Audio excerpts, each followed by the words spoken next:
Imagine waking up in the heart of Paris during the roaring 1920s.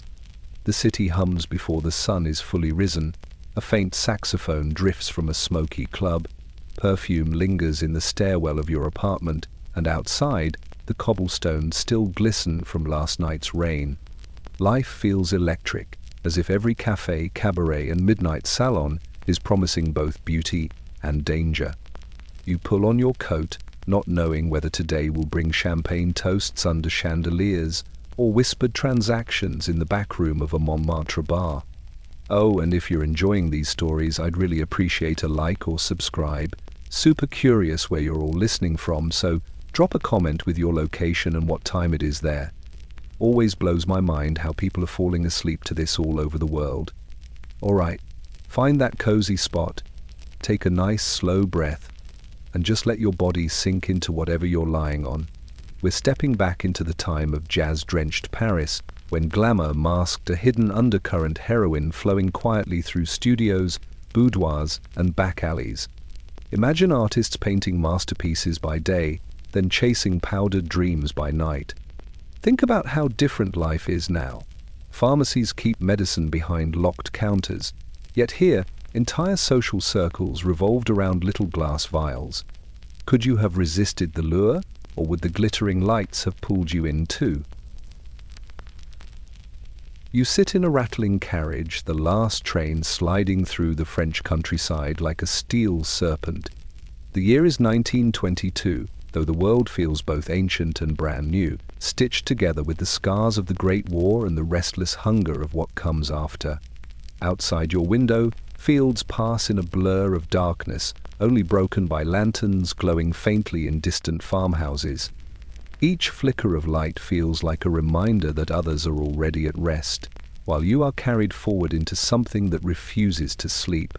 The carriage smells faintly of coal, smoke, and perfume, a strange marriage of industry and intimacy. Across from you, a woman in a fur collar leans her head against the glass, eyes half closed, lips painted in a crimson that never smudges. Her gloved hand holds a cigarette, and when she exhales, the smoke drifts upward into the dim light of the carriage lamp, curling like a ribbon toward the ceiling. She doesn't notice you. Or perhaps she does, but Paris makes such glances ordinary. Every stranger is part of the stage. The train rocks gently, and with each sway, the rhythm of the tracks grows hypnotic.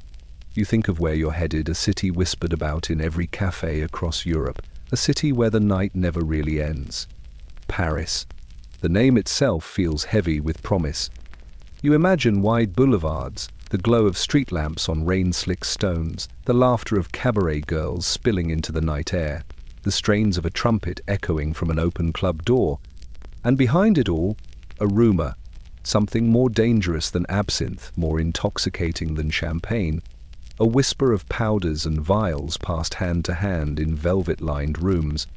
You close your eyes for a moment and let the hum of the engine sink into your bones. Each thrum on the rails feels like a heartbeat, pulling you closer to that city of contradictions where glamour hides shadow and shadow clings to glamour. The conductor passes by, his brass buttons catching the light, and the sound of his steps fades into the night. In the quiet, you realize the world outside is changing. Not long ago, trains carried soldiers toward mud and trenches. Now they carry dreamers toward the promise of decadence. The war left the continent broken, but in the cracks, something wild has grown. In Paris, they say, people live as if tomorrow might never come, because for so many, tomorrow once never did. The train slows as the outskirts draw near. Smoke from the engine drifts past your window, mingling with the faint lights of factories and warehouses. A faint hum of life grows louder, the pulse of the city. Awake even at this hour. The woman across from you stubs out her cigarette, adjusts her fur, and gathers herself with the practiced grace of someone who belongs to Paris already. You follow her lead, straightening your coat, brushing away the dust of travel. The wheels grind against the tracks, the whistle cuts through the night, and the train eases into the great iron arches of the station. The air is colder here, sharper, carrying with it the scent of wet stone and coal dust. Beyond the platform, Paris waits. You can feel it before you see it, a restless, shimmering current that promises both beauty and ruin. You step down, the soles of your shoes striking the platform with a sound that feels final, as though you've crossed into another world. Paris exhales around you. The night is alive, and you are part of it now. You follow the pull of music through the narrow streets, each turn drawing you closer to a glow that pulses like a beacon in the night. Montmartre feels alive, the hilltops spilling with voices, footsteps, and laughter that never quite sleeps. Lanterns sway gently in the chill breeze, painting long shadows across damp stone. Then you see it, a doorway draped in velvet, glowing red against the dark. The letters above shimmer faintly, worn by smoke and rain, but they do not matter. The sound alone calls you forward. The doorman stands stiff beneath his cap, eyes sharp but weary, as though he has seen this procession 1,000 times before. He pulls the curtain aside, and instantly the night changes. Warmth and smoke rush to greet you, the air heavy with perfume, tobacco, and the faint sweet tang of spilled champagne. The floor vibrates beneath your feet, trembling with the rhythm of bass notes and stamping shoes. You step across the threshold, and Paris swallows you whole. The cabaret is smaller than you imagined, yet it feels infinite.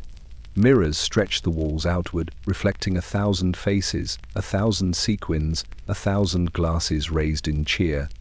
The chandeliers sway gently, their crystals scattering fractured light over every corner. At the center, the stage glows like a sun, and already the crowd leans toward it, hungry for the next act.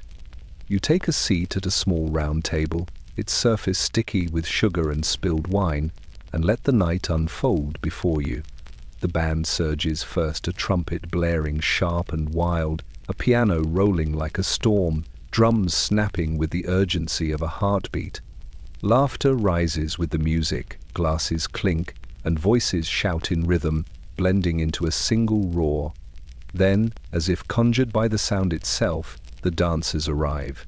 Feathers burst into view, sequins catching the light in dazzling flashes, legs kicking high in a blur of motion. The crowd erupts. Men pound their tables, women cheer, and the air becomes a storm of heat and sound. You watch the dancers closely.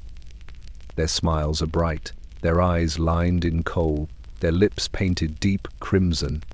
Each one spins and kicks with perfect timing, but now and then you catch it a flicker, a glance exchanged behind painted lashes, the brief sag of a shoulder before the rhythm forces it back upright. The glamour is real, but it is also a mask.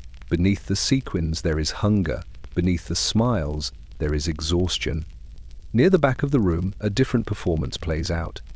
A man in a silk tie leans forward, sliding a tiny vial across the table. His companion, cloaked in fur, slips it swiftly into her purse without looking away from the stage. The exchange is silent, invisible to most, yet you feel it vibrate through the air like another kind of music. This too is Paris. Glamour on the surface, shadows underneath. The final number ends in a whirl of feathers and thunderous applause. The dancers freeze, arms raised, sweat shining beneath the stage lights, and then the curtain falls. The crowd rises to its feet, clapping, cheering, demanding more. For a heartbeat, the room holds its breath. Then the musicians crash back in, promising another hour of frenzy. No one wants the night to end. No one dares to let silence return. You sit back in your chair, the noise washing over you like a tide. The cabaret doors may open and close with every passing guest, but inside, time itself bends. Dawn is a rumor, distant and unconvincing. Here, in the glow of mirrors and velvet, you understand what Paris has become, a place where the night is endless and where the masks never fall. The night presses closer as you leave the cabaret, but Paris does not loosen its grip. The streets of Montmartre spill with voices and footsteps, carriages rattling past as automobiles growl softly in the distance. Above all of it, the smoke lingers. It curls from doorways, slips from open windows, and drifts upward into the cold air until the stars themselves seem veiled in haze. You breathe it in without choice, each step carrying the weight of perfumes, tobacco, and something more bitter that clings to the back of your throat. You pause beneath a street lamp, its glow bending through the mist like a halo over the damp cobblestones. The smoke is not only from cigarettes. You recognize it now, thicker, sweeter, the remnants of opium dens that cling to hidden alleys. Somewhere behind those shutters, someone lies sprawled on a couch, eyes half-lidded, lost in dreams that stretch beyond the waking world. Their breath drifts out the window, joining the invisible cloud that hovers over Paris like a second sky. You step into a cafe, drawn by the glow within. The door closes softly behind you, sealing in a storm of smoke so thick the walls themselves seem blurred. Candles flicker low on every table, halos of light fighting through the haze. Men in rumpled suits lean over notebooks, their pens scratching furiously as though every second must be captured. Women draped in silks laugh too loudly, exhaling smoke from long, slender holders, their laughter vanishing into the haze as quickly as their words. The pianist in the corner plays with one hand and smokes with the other, his eyes bloodshot but burning with a strange brightness. You find a chair near the window, though the view outside is little more than a fogged blur. The air is heavy here, pressing into your lungs with every breath. You feel the burn in your chest, the sting in your eyes, yet you do not move. There is something magnetic about it, as if the smoke itself carries the weight of secrets. Every exhale is a confession, every rising curl a story unspoken. You close your eyes for a moment, and the world sways with the rhythm of jazz, ashtrays filling faster than glasses can be emptied. Somewhere nearby, you hear the hiss of a lighter, the faint clink of glass. The smoke shifts, sharper now, tinged with something chemical. A woman with dark hair leans across her table, lips brushing the rim of a tiny vial before passing it back to her companion. Her hands are steady, but her eyes dart quickly toward the door before settling again into painted calm. The pianist increases his tempo, the room swelling with sound, and the moment disappears into the music as though it had never happened. The night grows later, but no one rises to leave. The smoke has bound them all together, weaving strangers into a single breath. Your coat hangs heavy on your shoulders, your glass sits empty at your elbow, yet you stay. Outside, the fog rolls down from Sacré-Cœur, but inside the cafe, the smoke reigns supreme. It dulls the edges of the world, softens the weight of memory, and whispers promises of escape. When you finally step back into the street, the air feels sharper, cutting through your lungs with sudden clarity. But even here, beneath the open sky, the smoke lingers. It clings to your clothes, to your hair, to your very skin, as though Paris has marked you already. You walk on, and the night follows, a haze that no wind can scatter. The bells of Paris have long since struck midnight, but you would never know it by the rhythm of the streets. The city does not sleep, it shifts. The merchants and shopkeepers are gone, their shutters drawn tight, but in their place another tribe emerges. You follow the faint hum of voices into the Latin Quarter, where narrow streets bend and twist like lines of ink across a page.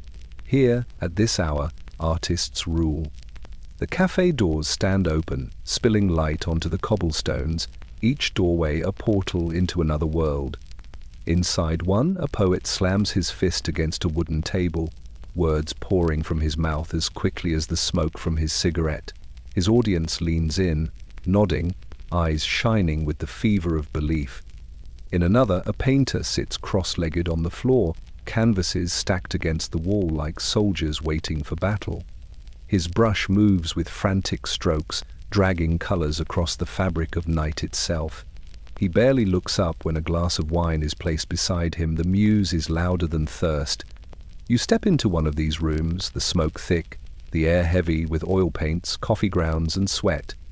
Every table is cluttered notebooks with edges frayed, sketches scrawled on scraps of paper, glasses filled with whatever someone could afford.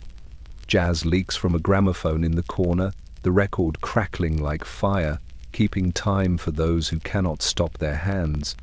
You see it everywhere, the manic need to create, as if dawn itself might erase them unless they leave something behind. A young woman sits by the window, her typewriter clattering like gunfire.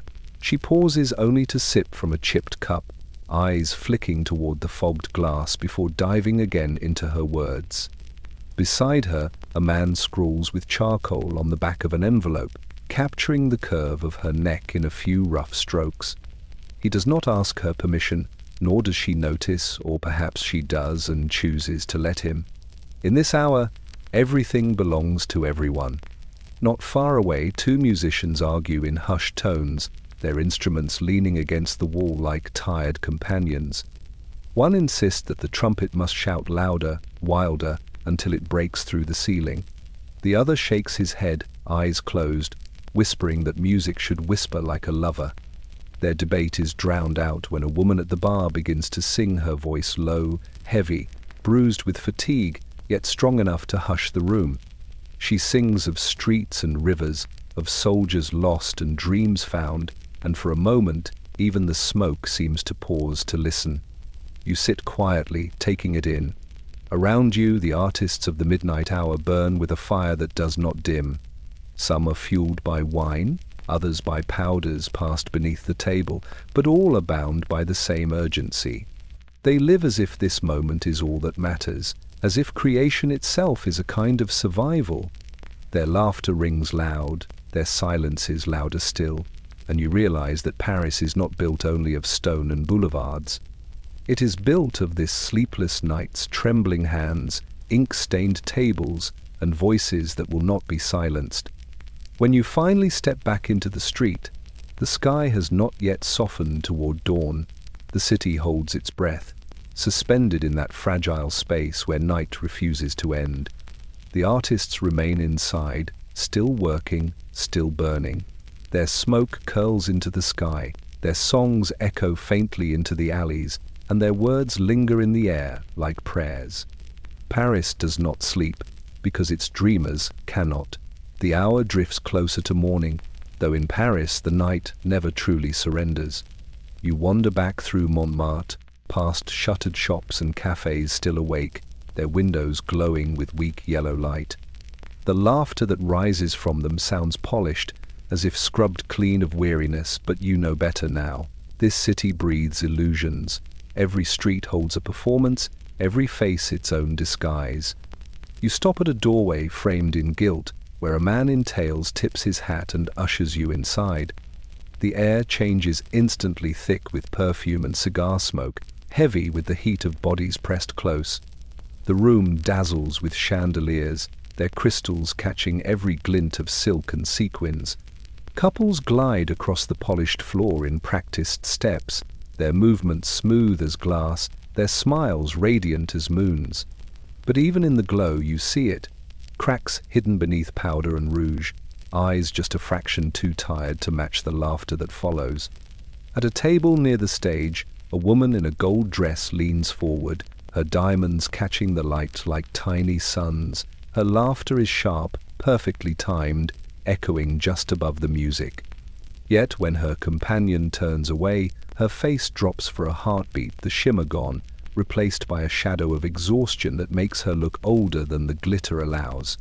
Then, as quickly as it slipped, the mask returns. Her lips curve, her eyes sparkle, and no one dares question the transformation. The band plays louder, brass and strings weaving a spell thick enough to hide what lies beneath. You watch the crowd lean into it, every guest caught in the performance of pleasure.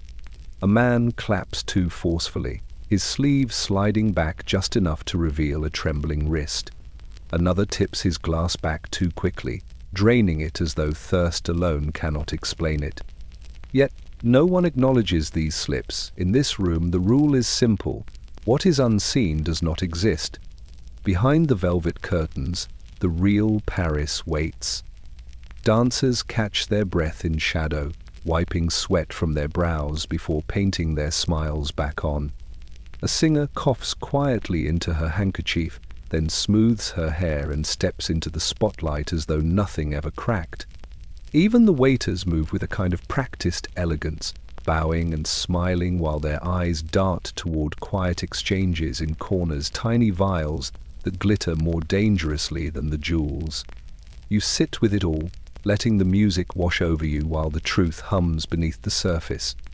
Glamour is not false, you realize. It is a kind of armor.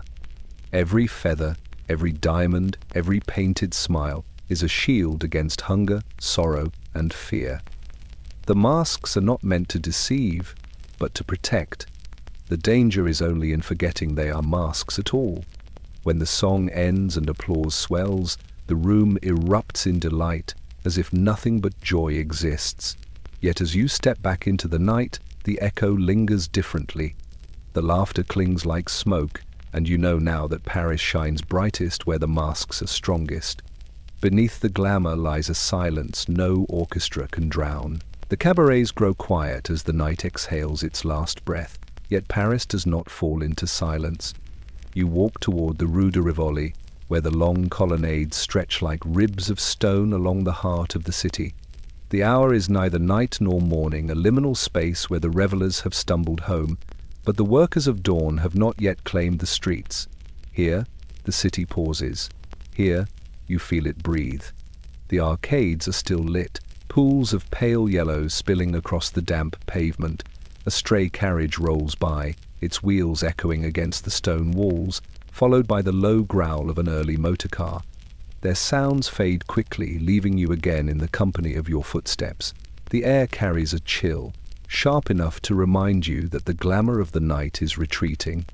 But another kind of smoke lingers, faint threads of tobacco, and something more bitter, woven into the stone itself. Paris wears its secrets, even when empty. A figure sweeps the street, his broom scratching softly against the cobblestones. His face is lined, his coat patched, but his movements are steady, almost ritualistic.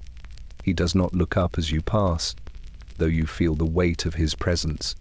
Around him, discarded feathers from cabaret costumes, crushed cigarette butts, and torn scraps of paper lie scattered, fragments of last night's illusions, swept into heaps before the sun can expose them. You realize that dawn does not erase the night, it simply buries it beneath routine. Through the archways, the dark shape of the Louvre looms, its windows reflecting the first hints of grey in the sky. Statues line the courtyards, their marble faces watching silently, as if guardians of both the city's grandeur and its decay. You imagine the artists of the midnight hour still scribbling in cafes, their smoke curling into the sky while these stone figures keep their own vigil, indifferent to the passing hours. A cafe at the corner remains open, though its tables are empty. Inside, the waiter leans against the counter, eyes heavy, a half-drunk cup of coffee cooling by his elbow. You step in, the bell above the door ringing softly, and the warmth wraps around you.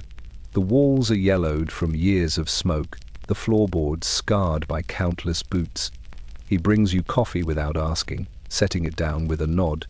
Outside, the street glows faintly in the dim light, a canvas being repainted by dawn. You sip slowly, the bitterness steadying you. Through the window, the first market carts rattle into view, piled high with bread and vegetables, their drivers slumped forward with exhaustion. The night has ended for them before it ever began. You watch as one cart halts by the curb, the driver leaning down to hand a loaf to the street sweeper.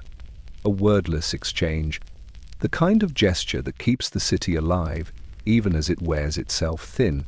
By the time you finish your cup, the sky has softened to blue-grey, shadows retreat beneath the arcades, the stones of Rue de Rivoli shining wet from the morning dew.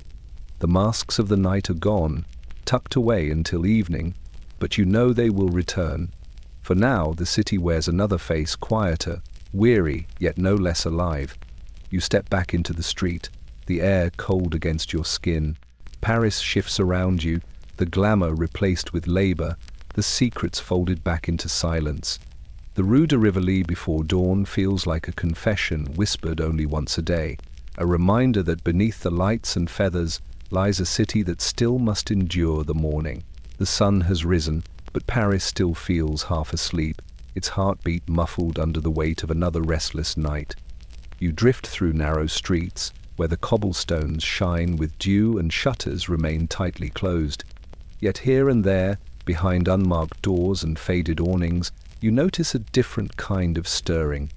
These are not the bakeries preparing bread, nor the cafes readying for morning trade. These are quieter places, shadows disguised as shops, the hidden pharmacies. From the outside, they look ordinary enough. A painted sign of a mortar and pestle, a display of bottles clouded with dust, a green cross faintly glowing in the window. But if you linger, you notice how the door opens without the jingle of a bell, how customers enter alone and leave with their eyes lowered. The pharmacy is a stage where transactions happen in whispers, and the play is performed only for those who know their lines. You push into one, the smell of camphor and alcohol stinging your nose.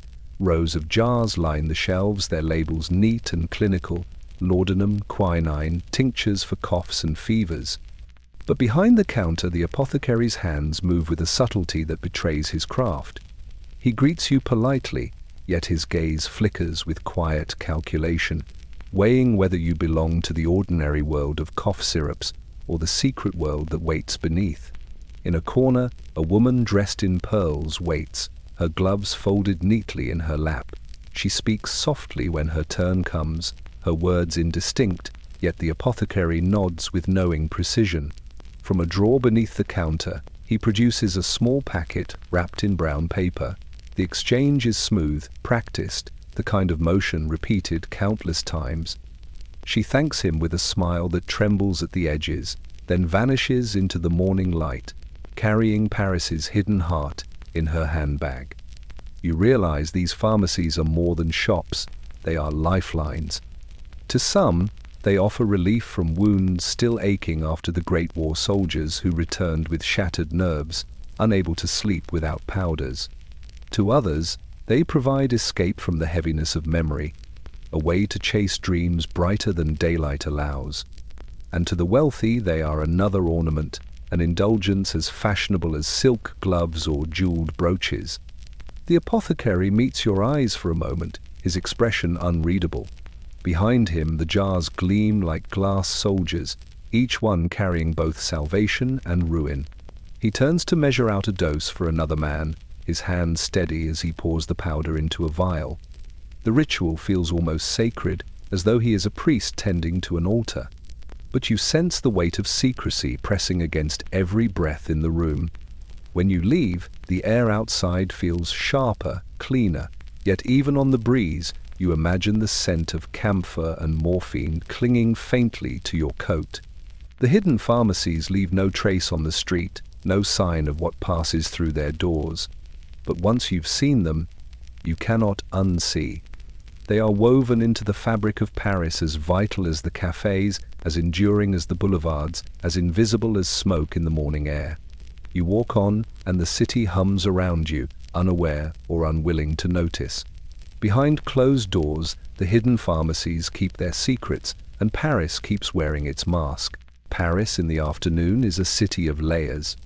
The boulevards glitter with sunlight, polished shoes tapping against stone, parasols spinning like painted wheels, automobiles honking softly as they weave between carriages. On the surface, it is a pageant of elegance, a city scented with roses, violets, and citrus oils drifting from fashionable shops. But you know now to look closer. Beneath the perfume lies another fragrance, faint but sharp, a bitterness that clings to certain corners of the city. Powder? Not the kind brushed onto cheeks, but the kind folded quietly into handkerchiefs and glass vials. You step into a boutique where perfume bottles gleam like jewels behind glass. The air is thick with florals, heavy enough to make your head sway. Women in silk gowns lean across counters, dabbing scents onto their wrists, comparing the sweetness of jasmine against the cool spice of lavender. Their laughter rings lightly, masks of delight worn with perfection. Yet, as the salesgirl ties a ribbon around a purchase, you notice another customer waiting at the back. A gentleman in a fine suit whispers something too quiet to catch, and from beneath the counter comes a smaller package, not crystal, not adorned with ribbon, but plain brown paper. He slips it into his pocket without pause, perfume masking what truly rests inside. Paris thrives on disguise, and nowhere is it more potent than here, where powder and perfume intertwine, You see it in the cafes, where silver compacts click open, mirrors flashing as women check their rouge. But some of those compacts hold more than blush. A fingertip brushes across the surface, dabs to the nose, and vanishes with a sip of champagne. To outsiders, it is nothing more than vanity. To insiders, it is ritual. You walk further, through arcades lined with shops. A milliner's hat display tilts beneath the glass, feathers bending like exotic birds. Nearby, a chemist arranges bottles, his shelves orderly, but his eyes flicking too often toward the door. Perfume and powder blur together in this city, one to mask the outside, the other to mask the inside. Both promise transformation, both demand silence. At twilight, the contrast sharpens. The salons fill with women draped in pearls, their perfumes trailing behind them like banners. Men greet them with roses, the scent of cologne strong on their collars. The air grows thick with mingled fragrances, each person trying to outshine the next. Yet in the corners, conversations lean close. A vial changes hands, brushed discreetly against a velvet sleeve. The perfume distracts, cloaking the sharper scent that follows. Glamour and danger become indistinguishable. You linger in the crowd, the swirl of scents overwhelming. Each breath carries contradiction, sweetness and bitterness, roses and chemicals, illusions and truth. For a moment, you wonder if Paris itself is built on this mingling, this balance of beauty and decay. The city wears perfume for the world, but beneath it, powder hums quietly, reshaping lives in ways the surface refuses to reveal. When you step back into the open air, the evening breeze carries both fragrances away, yet they cling to your clothes, to your skin, to your memory. Perfume and powder, the twin veils of Paris. One seduces the senses, the other numbs them. Together, they weave the mask the city wears so well. The cafes of the left bank hold their own kind of gravity, pulling the restless and the brilliant into their smoky interiors. You push through the door of one such haunt, the bell chiming faintly, and step into a room where words themselves seem to hang in the air like incense. Every table is cluttered with notebooks and ink-stained fingers, every corner filled with the scratch of pens, the mutter of half-formed lines, the clink of glasses that are never empty. The writers of Paris do not keep the hours of ordinary men.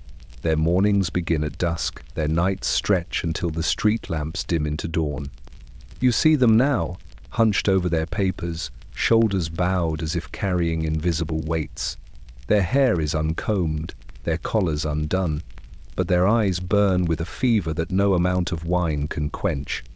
Every sentence they carve feels like a wound opened and bled onto the page. The air inside is thick, not only with smoke but with the strange energy of obsession. A poet at the back table reads his verses aloud to no one, his voice shaking as though he speaks from some cliff between worlds. His neighbor scribbles furiously, crossing out every other line until the page looks scarred. Another man sits in silence, staring at a blank sheet, his pen unmoving, his glass empty, his hand trembling just above the table. Around them, laughter rises, crashes and falls again, the room alive with both brilliance and despair. At first, you think the dissent comes only from the weight of their words, but then you notice the smaller rituals, the ones hidden between sentences. A compact slipped open, not for powder on the cheek, but for powder on the tongue, a glass stirred too long, masking the faint swirl of something dissolved within. A friend leans too close, whispering promises of clarity, of vision, of courage that can be found in a pinch of white dust. The writers nod, because who among them dares to refuse courage when their craft demands it nightly? You watch as the words grow stranger, faster.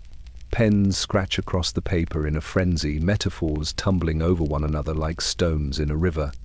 The poet at the back grows louder, his voice booming, then breaking, then dissolving into laughter. Another slams his notebook shut, declaring his work complete, though his eyes are glazed and unfocused. What they seek is brilliance, but brilliance here is chased on a knife's edge, balanced between genius and ruin. Outside, the world moves steadily forward. Bakers knead dough, milkmen deliver bottles, the city preparing for morning. But inside, time bends differently. Minutes stretch into hours, hours collapse into a single heartbeat.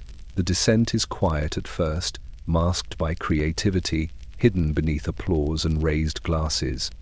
But soon it is undeniable. The faces grow hollow, the voices slur, the words lose shape. They are falling, each in their own way, and Paris watches silently, as if this too is part of the performance.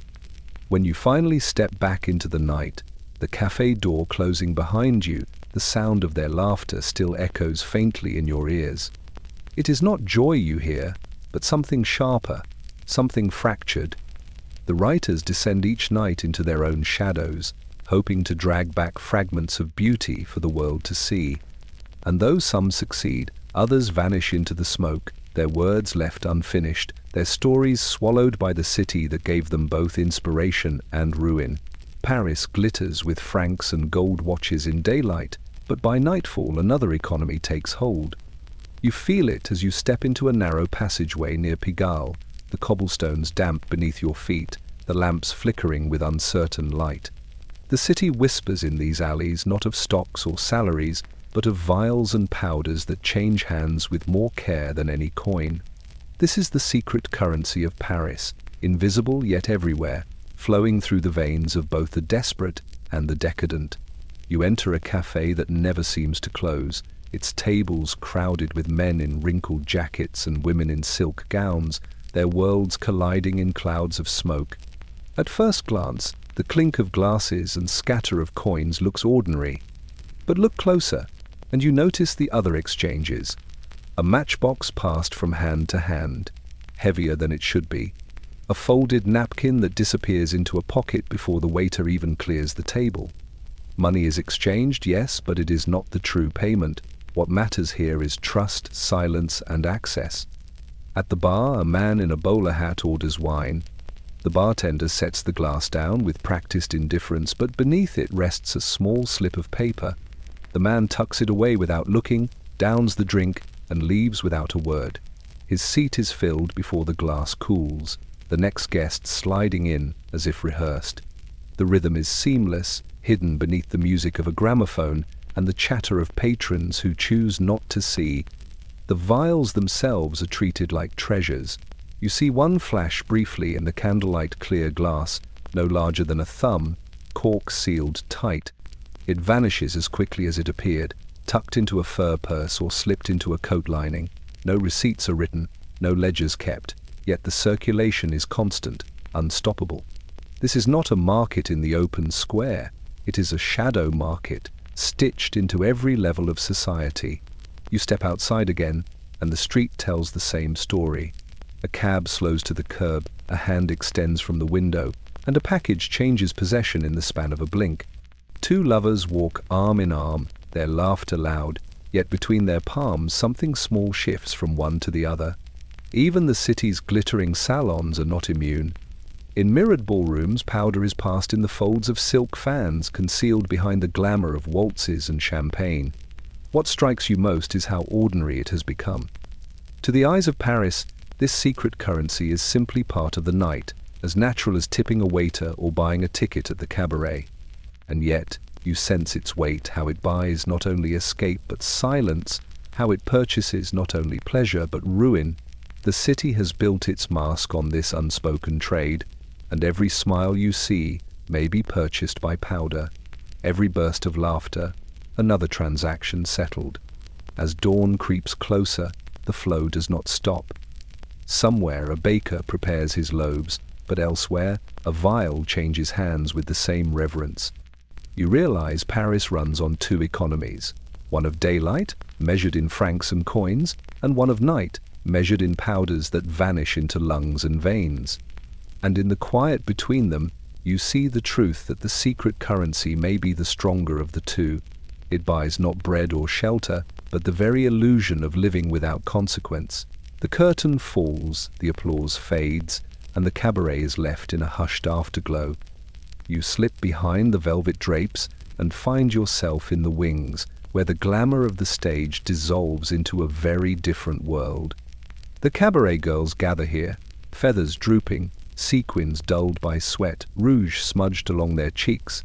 Their laughter is softer now, less like champagne bubbles and more like the echo of exhaustion. Yet even here, away from the crowd, their bond holds them together. It is not written on paper, nor spoken aloud too often, but you feel it in the air. A pact. They share everything in this world: rouge pots, hairpins, shoes that pinch their toes until they bleed. One girl sews the strap of another's dress back into place with trembling hands, while another helps unfasten the impossible buttons running down her friend's spine. Cigarettes are passed from hand to hand, the smoke curling around them like a veil, each exhale a small relief. They whisper about patrons, about debts, about promises of love that dissolve by morning. Yet none of them laughs cruelly. The pact demands loyalty. In one corner, a girl with tired eyes dabs powder across her nose. The compact looks ordinary, but the way the others glance at it tells you more. She offers it around without hesitation, and one by one, they lean in a brush here, a fingertip there, each returning it with a nod that feels ritualistic. It is their unspoken communion, their way of keeping the night alive even when their bodies ache for rest. You watch as another pulls a small mirror from her purse, propping it against the wall. She studies her reflection for a long moment, then turns it toward her friend, who does the same. Their eyes meet in the glass, tired but determined. The pact is there, too, a shared acknowledgement that the glamour they wear is a mask, and that the mask must never slip before the audience, no matter the cost. Sometimes the pact means more than survival on stage. You see it when one girl breaks down, her shoulders shaking as she buries her face in her hands. Immediately, two others kneel beside her, stroking her hair, whispering that she is not alone. They cannot promise wealth or freedom, but they promise presence. They promise that none of them will fall unseen. The band strikes up again on the other side of the curtain, the crowd's voices rising with fresh anticipation. One by one, the girls stand, straightening their dresses, reapplying rouge, forcing smiles back onto their faces. The pact carries them forward that no matter what they feel, they will step onto that stage as goddesses. And when the music swells, they will shine together, even if their radiance is borrowed, even if it burns them from within. You slip back into the wings as they return to the spotlight. The audience roars as if nothing exists beyond the glamour.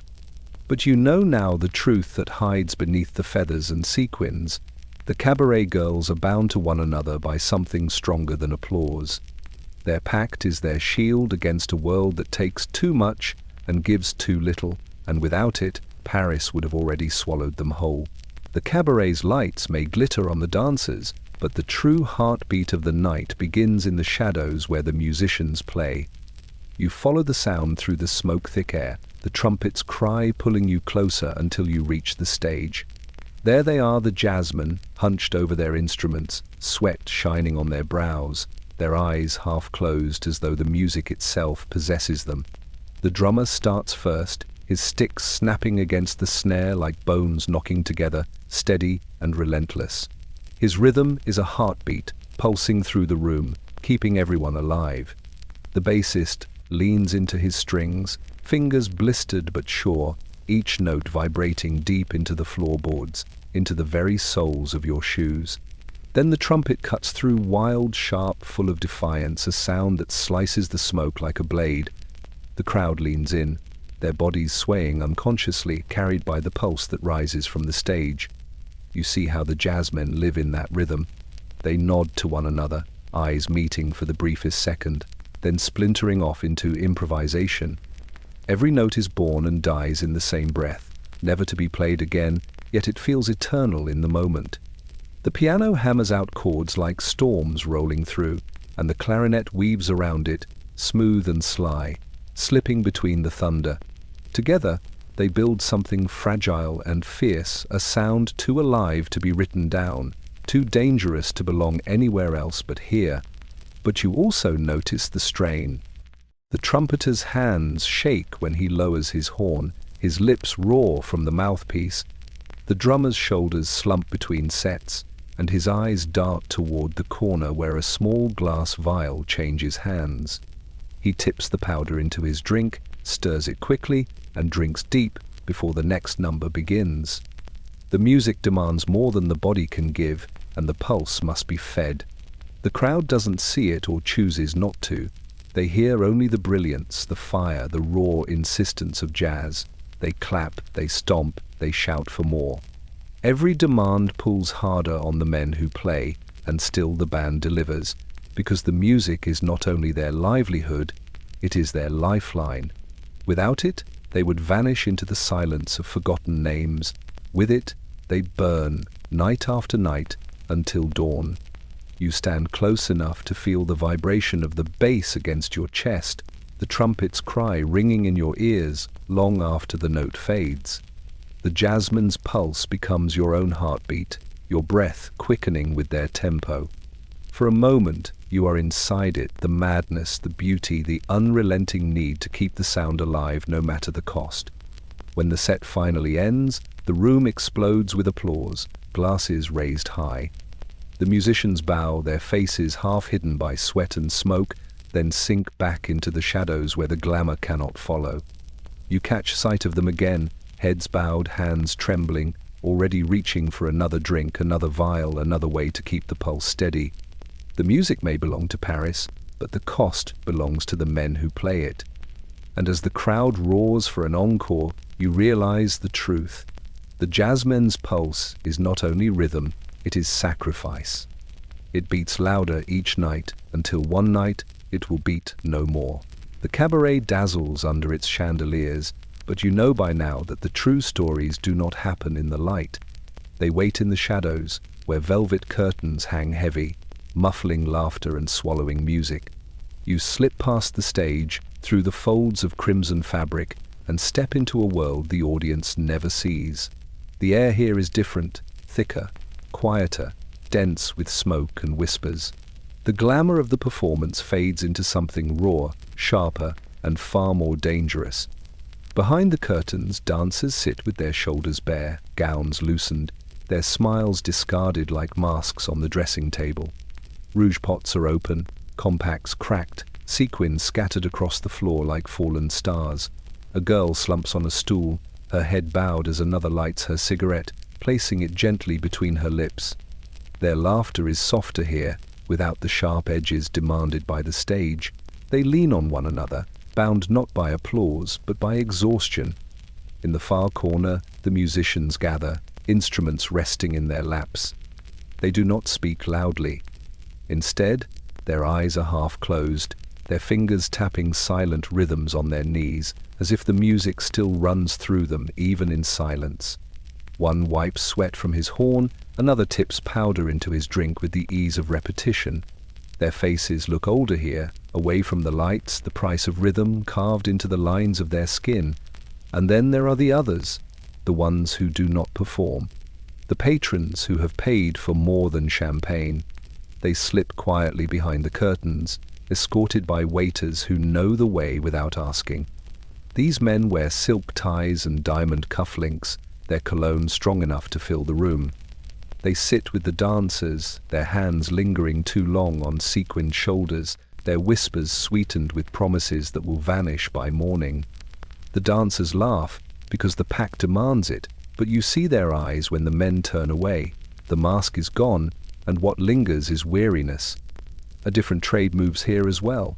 In the shadow of the velvet, packages are exchanged with the same delicacy as champagne glasses on silver trays. A vial slides into a pocket, a note passes into a palm, and no one acknowledges it aloud. Powder and perfume blur together again, the scent of roses unable to hide the bitterness beneath. The cabaret feeds on both glamour for the crowd, secrecy for the chosen. You linger at the edge, the fabric brushing your shoulder, listening to the muted applause rising from the other side of the curtain. Out there, Paris believes in the illusion, the feathers, the sequins, the endless smiles. But here, in this hidden space, the illusion is patched and painted, stitched together with silence and smoke. A stagehand calls softly, and the dancers rise. Dresses are pulled tight, rouge reapplied, cigarettes stubbed out with trembling fingers. One by one they step back through the curtain, shoulders squared, smiles reborn. The velvet closes behind them, swallowing the truth once more. You remain for a moment longer, breathing the air heavy with perfume, powder, and fatigue. Then you, too, step back into the glittering light, knowing what waits just beyond the fabric, a Paris built on velvet curtains, where every glamour hides a shadow. The Sorbonne by daylight is a monument to discipline's stone arches, lecture halls filled with the scratch of pens, professors pacing with rigid steps. But at night, the air around the Latin Quarter changes. The lamps burn low, casting halos across the pavement, and the students pour into cafes and smoky rooms where knowledge loosens its collar and mixes with wine. These are the Sorbonne nights, when ideals are debated as fiercely as battles, and when the future of Paris feels as fragile as a notebook page dampened by spilled absinthe. You follow them into a cafe near the Boulevard Saint-Michel, its windows fogged, its door squealing against the weight of the crowd. Inside, tables overflow with young men in rumpled jackets and women with books tucked under their arms, their eyes bright with the fever of ideas. They argue about philosophy, about art, about the shape of a world reborn after the war. Their voices rise and fall like waves, sometimes breaking into laughter, sometimes crashing into anger. The air is heavy with tobacco, but beneath it drifts another scent, faint, bitter, unmistakable. At the back of the room, a group huddles over a compact mirror. Their hands move quickly, furtively, but without fear. One brushes a finger across the surface, inhales, then leans back, eyes wide, words tumbling faster as though thought itself has been sharpened to a blade. The others follow, the debate resuming with new fire. They speak of revolution, of freedom, of tearing down the old world and building something purer. You listen, and though their words blaze, you sense the fragility beneath them, ideas brightened by powder, but unable to burn forever. Across the room, another student sketches furiously, his pencil tearing at the paper. He captures the scene, the slumped shoulders, the fevered eyes, the smoke curling into halos around bent heads. His lines grow darker, more frantic, until he rips the page free and crumples it, tossing it aside before starting again. His friend beside him pours cheap wine into chipped glasses, the liquid spilling across notes covered in Latin phrases. They laugh at the stain, as if even their studies are not safe from the chaos of the night. A girl with short hair, the kind that marks her as daring, as modern, stands on a chair and begins to recite a poem. Her voice cuts through the smoke, sharp and clear, speaking of hunger, of fire, of a city that wears masks too easily. The cafe falls silent, every head turning, even the pianist pausing with his fingers hovering above the keys. For a moment, she seems to hold the whole room in her hands. Then she bows, laughter erupts, and the noise resumes louder now, fueled by her words. When you finally step outside, the streets of the Latin Quarter are still alive. Students spill into the night, arms linked, their songs echoing off the walls. They walk as if the city belongs to them, as if their ideas will shape the dawn. Yet you know what waits: morning lectures, ink-stained tests, futures already mapped by families and traditions. But for these few hours, in the haze of smoke and powder, the Sorbonne belongs to them. And Paris listens, if only for the night. The streets near Montparnasse carry a different rhythm than Montmartre. Here, the laughter of cabarets gives way to the scratching of brushes and the smell of turpentine. The studios are cramped and draughty, tucked beneath slanted rooftops where windows gape like tired eyes, but inside they blaze with color.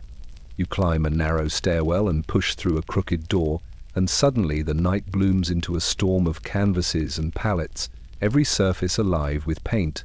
The painters live by their pigments. Reds burn like coals on chipped wooden palettes, blues glimmer like stolen fragments of the sky, ochres smear across canvas with the warmth of earth itself. Each brushstroke feels desperate, as though the artist must capture the world before it vanishes. Some paint in silence, their faces gaunt, their eyes hollow but fixed. Others shout at the canvas, striking it with color as if they were quarreling with God. The air smells of linseed oil, sweat, and cigarettes, heavy enough to sting your throat. You watch a young man drag his brush across a canvas so furiously the bristles snap. He curses, then laughs, smearing the broken tip into a frenzy of black. His friend, sprawled on the floor, sketches with charcoal, his fingers smudged to the wrist. Around them, bottles of wine lean empty in the corners, their dark glass gleaming like watchful eyes. A girl leans against the window, smoking, her profile painted half a dozen times on canvases stacked against the wall. She says nothing, but she is everywhere, her face haunting each attempt. The painters share more than space. Palettes are passed between hands like flasks, brushes borrowed and returned stiff with dried paint.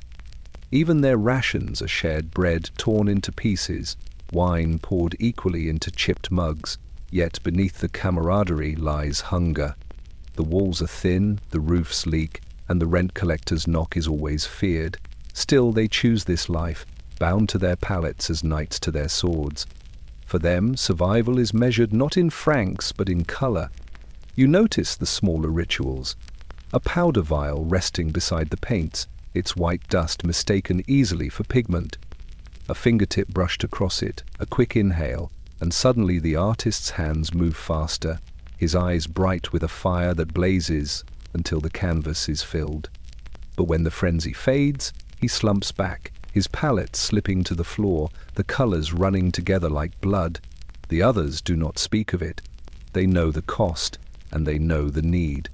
Through the cracked window the night presses in, but the studio burns on. Brushes strike, paint splatters, laughter rises and falls. Arguments erupt and die just as quickly. It feels less like a room and more like a battlefield, one where the enemy is time itself, and the only weapon is color. You sit quietly, watching as another canvas comes alive, a skyline of Paris blurred and wild, its buildings bending as though breathing, its sky a torrent of unnatural hues. When dawn finally creeps through the glass, the painters do not stop. They smear the light into their palettes, mixing it with their shadows, determined to turn even the morning into art. You leave them there, hunched and unyielding, their fingers stained with color. For them, the palette is more than wood and pigment. It is their lifeline, their confession, their resistance. And Paris, with all its secrets and smoke, will forever be painted in their hands.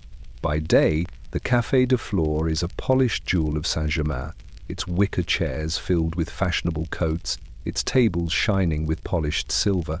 But at night, the café changes. The lamps dim, the mirrors fog, and the polished surfaces grow rough with cigarette ash and the stains of spilled wine. It becomes a chamber of murmurs, a place where voices sink low, not to hide, but to enchant, each word carrying more weight for being spoken softly. You slip inside near midnight, the glass door catching the hum of the boulevard before closing you into smoke. The room glows faintly, candles flickering in their brass holders, casting the faces of writers, painters, and dreamers into pale relief. Every table has its own atmosphere, one with furious scribbling, another with laughter smothered behind a hand, another where two figures lean so close their foreheads almost touch. And through it all the murmurs rise and fall like the tide, weaving into the music of cups clinking and spoons stirring.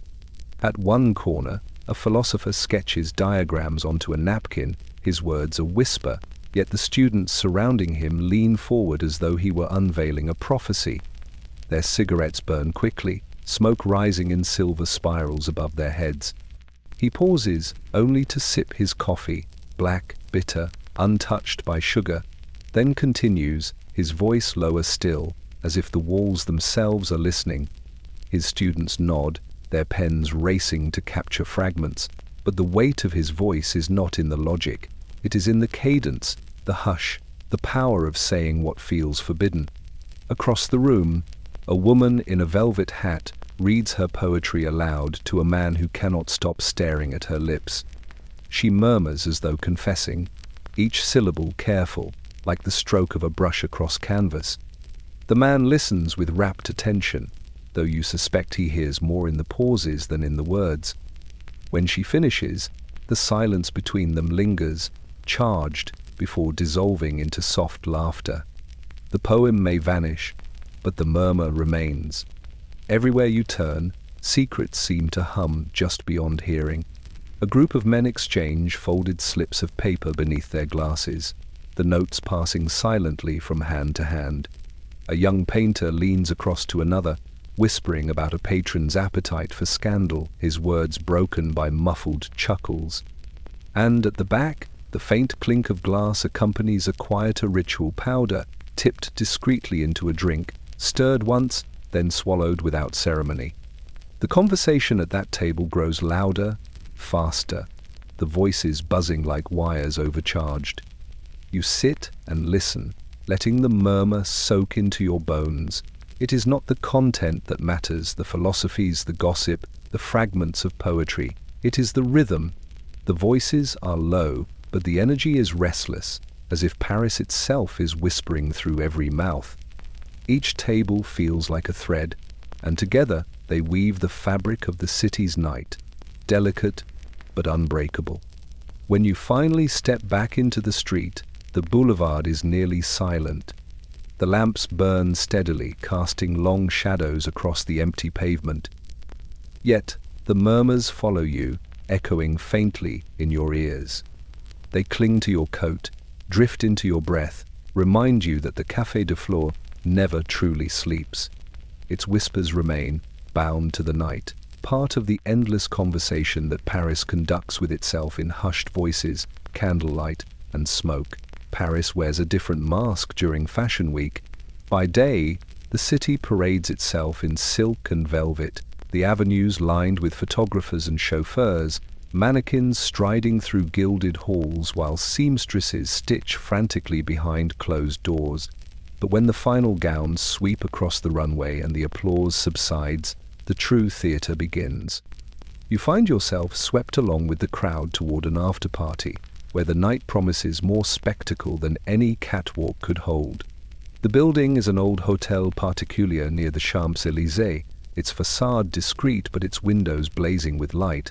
Inside, chandeliers drip gold across marble floors, and the air is thick with perfume roses, musk, violets layered so densely it clings to your skin. Models in shimmering gowns lean against marble columns, their laughter sharp and metallic. Designers in black suits whisper into glasses of champagne, their eyes scanning the room as though still editing with invisible scissors. You move through the throng, the air vibrating with jazz pouring from a corner stage. The musicians play faster than comfort allows, their rhythm urging the night forward like a carriage without reins. Couples dance in sudden bursts, silk skirts brushing the floor, pearls flashing beneath the lights. But as you watch, you notice the subtle currents that run beneath the glamour. A hand extended too deliberately, a purse clasped too tightly, a compact passed between fingers with a glance so fleeting it almost vanishes. In a side room, the air grows heavier, velvet curtains dim the light, and the conversations fall softer. A mirrored table holds crystal flutes, their rims still wet with champagne. Beside them, almost hidden, lies a small scattering of powder pale against the glass. The models drift here like moths, leaning down as though to admire their reflections, then rising with eyes brighter, laughter louder, movements sharper. Their gowns glitter as they twirl back into the ballroom, masks restored, illusions intact. A designer in horn-rimmed glasses declares loudly that this is the new Paris, not bound by war, not chained to tradition, but alive with freedom. Applause greets him, but you sense the hollowness in it. They are applauding not only his words, but the night itself, as if each cheer might keep dawn at bay. Behind the applause, another deal is struck in silence, a vial exchanged for a pocketbook, hands brushing briefly before retreating. The glamour here is relentless. A woman reclines on a chaise, her gown a waterfall of silver sequins, her smile wide enough to blind. Yet her eyes, when she thinks no one is watching, drift toward the table in the corner, where another round of powder waits. A man in tails leans close to her, whispering something that makes her laugh, though her hand is already reaching for her purse. You stand at the edge of it all, the music thrumming in your chest, the chandeliers trembling above. For a moment, it feels like the world itself has been remade. No hunger, no sorrow, only silk and light. But then the jazz falters, a trumpet note cracks, and the illusion wavers. The room holds its breath, then surges again, louder, faster, as though to drown the floor. When you step outside, the night air is cool and clean, the perfume finally thinning. Behind you, the hotel still blazes, its windows glowing like a furnace that will burn until morning. Paris has celebrated, masked itself in fabric and powder, and promised another day of brilliance. Yet you carry with you the truth whispered behind velvet curtains. Every after-party is not just a celebration of fashion, but a bargain with the night itself, paid for in secrets too delicate to survive the Sunday. The photographers linger long after the runway lights fade, their flashbulbs still popping like miniature explosions in the night. You follow the trail of laughter and champagne flutes into a grand salon where the models rest between appearances. To the crowd outside, they are untouchable swans in silk, their beauty carved into marble perfection. But here, under the softer lamps and quieter conversations, you begin to see the fractures beneath the sheen. One model sits before a gilt mirror, her gown shimmering as though woven from moonlight. Her rouge is flawless, her hair pinned into glossy waves, her diamonds glittering against a slender neck. She smiles when another girl enters, a smile wide enough to disarm the room, wide enough to freeze into photographs for tomorrow's papers. Yet, when the newcomer turns away, the smile slips. For an instant, her face crumbles into stillness, eyes dulled, mouth slack, shoulders sinking, as though the gown itself is too heavy to bear. Around her, the same ritual repeats. A powder compact opens, brushes sweep across cheeks already painted, laughter spills louder than necessary. The mirrors reflect joy, but their silvered glass also betrays fatigue. Shadows beneath eyes, lips trembling after the laughter fades, hands that shake when reaching for another glass of wine. Glamour demands perfection, and perfection demands masks. The hollow smiles are their armor, the only way to withstand the endless gaze of Paris. You notice how the photographers intrude, their lenses thrust forward like weapons. Smile, they say, and the women obey, the hollowness disappearing behind practiced brilliance. Each click preserves the illusion, another mask for the city to consume. Yet when the shutters close and the cameras lower, silence falls like dust. One girl leans against the wall, head tilted back, her eyes closed as though she might vanish into sleep even while standing. Another sips from her glass with shaking fingers, the wine staining her teeth red as blood.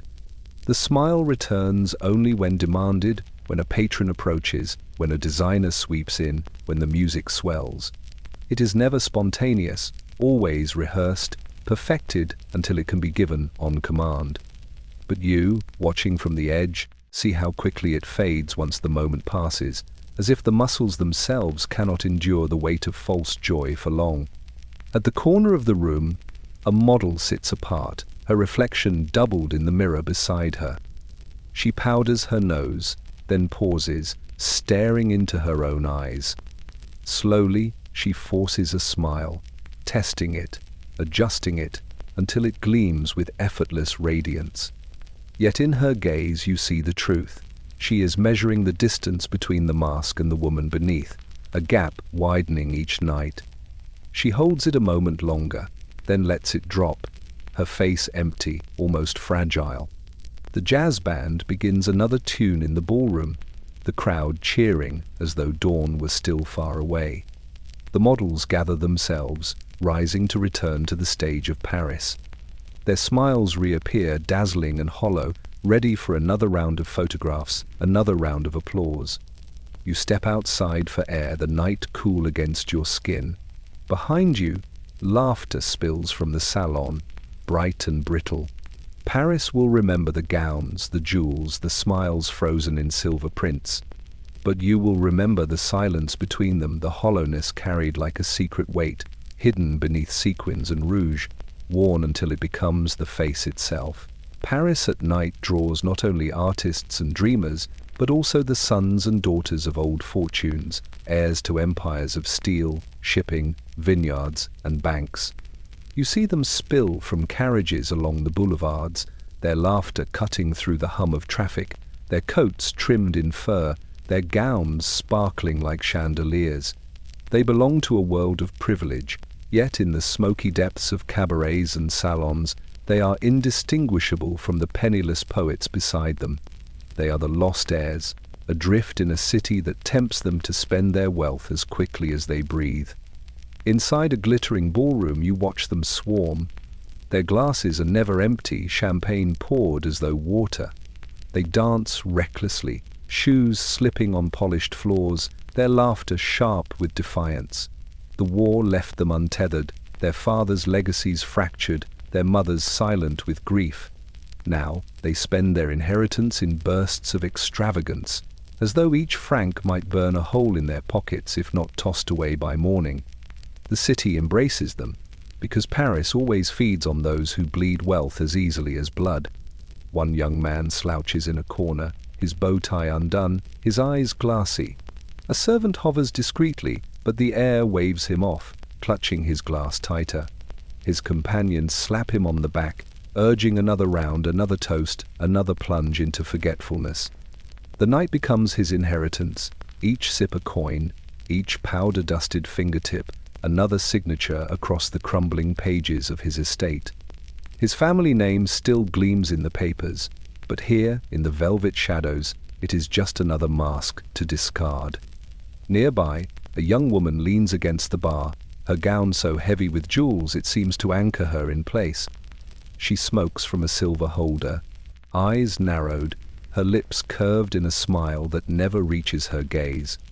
She laughs at a joke whispered into her ear, but when her companion turns away, her expression falls into something hollow. Her inheritance buys her entrance, but it cannot purchase meaning.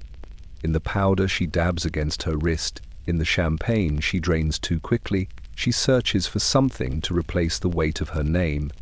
The night stretches on, and the heirs scatter into corners. Some gamble furiously, cards slapping the table, fortunes shifting with every hand. Others disappear behind curtains, their laughter trailing into secrecy. The powder moves as freely as the wine, passing from manicured fingers into polished purses, traded like coins in this other economy. They pay for oblivion, for escape, for the chance to forget the weight of their legacies. You linger in the ballroom as dawn approaches, watching as the chandeliers lose their luster, the music falters, and the laughter collapses into exhaustion. The heirs slump into chairs, their eyes ringed with shadows, their jewels dulled by fatigue. Servants collect their coats, call their carriages, guide them gently toward the morning. They leave behind a room littered with empty glasses and forgotten gloves, the wreckage of a night disguised as celebration. Paris will remember their names on paper, carved into stone above grand estates, printed in society columns. But you will remember them like this adrift, hollow-eyed, their fortunes dissolving into smoke and champagne. Lost heirs in a city that devours them gently, one glittering night at a time. The night drains slowly from Montmartre, leaving its cobblestones slick with dew and silence. The cabarets, so fierce with light only hours before, stand shuttered now, their velvet curtains drawn, their painted signs dulled in the pale wash of dawn. The feathers and sequins that once shimmered under chandeliers lie forgotten in gutters, trampled flat by carriages and footsteps. Montmartre in the morning wears no glamour. It breathes instead with the weary sigh of a city catching its breath. You walk along the Rue Lepic, where only a few stragglers remain. A man in a tuxedo leans against a lamppost, his bow tie loosened, his face pale, his cigarette trembling in his hand. He squints against the growing light as if the sun itself were a reprimand.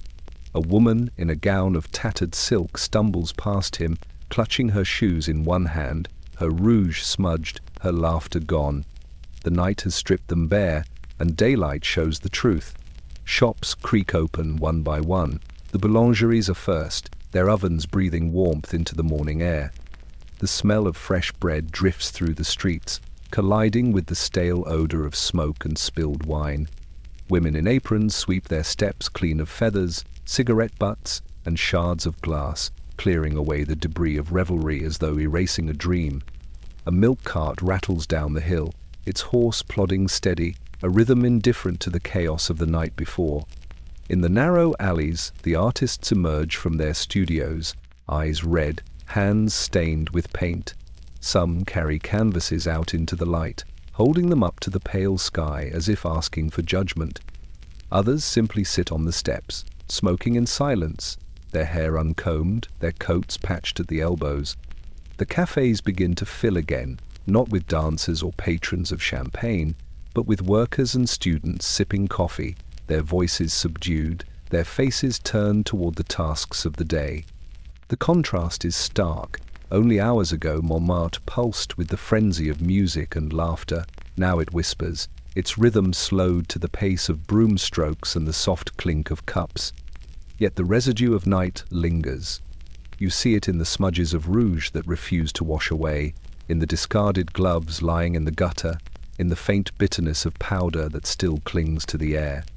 Morning does not banish the night. It merely hides it beneath the routines of daylight. You pause on the steps below Sacré-Cœur. From here, Paris spreads out in every direction, the rooftops glistening in the early Sunday. The basilica glows pale, its domes rising against the blue, serene and unmoved by the chaos below. Around you, Montmartre stirs slowly awake, a neighborhood that knows how to reinvent itself with each cycle of dark and light. By afternoon, the cafes will buzz again. By evening, the cabarets will flare to life. But for now, it is stripped bare, honest in its fatigue.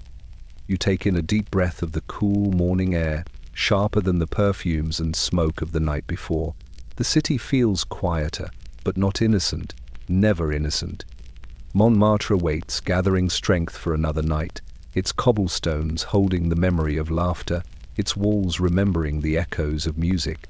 Morning here is not peace. It is only the pause between storms. Paris wears 1,000 masks, but none more discreet than the white coats of its physicians. In the daylight, they walk openly through the boulevards, their collars stiff, their shoes polished, their reputations intact.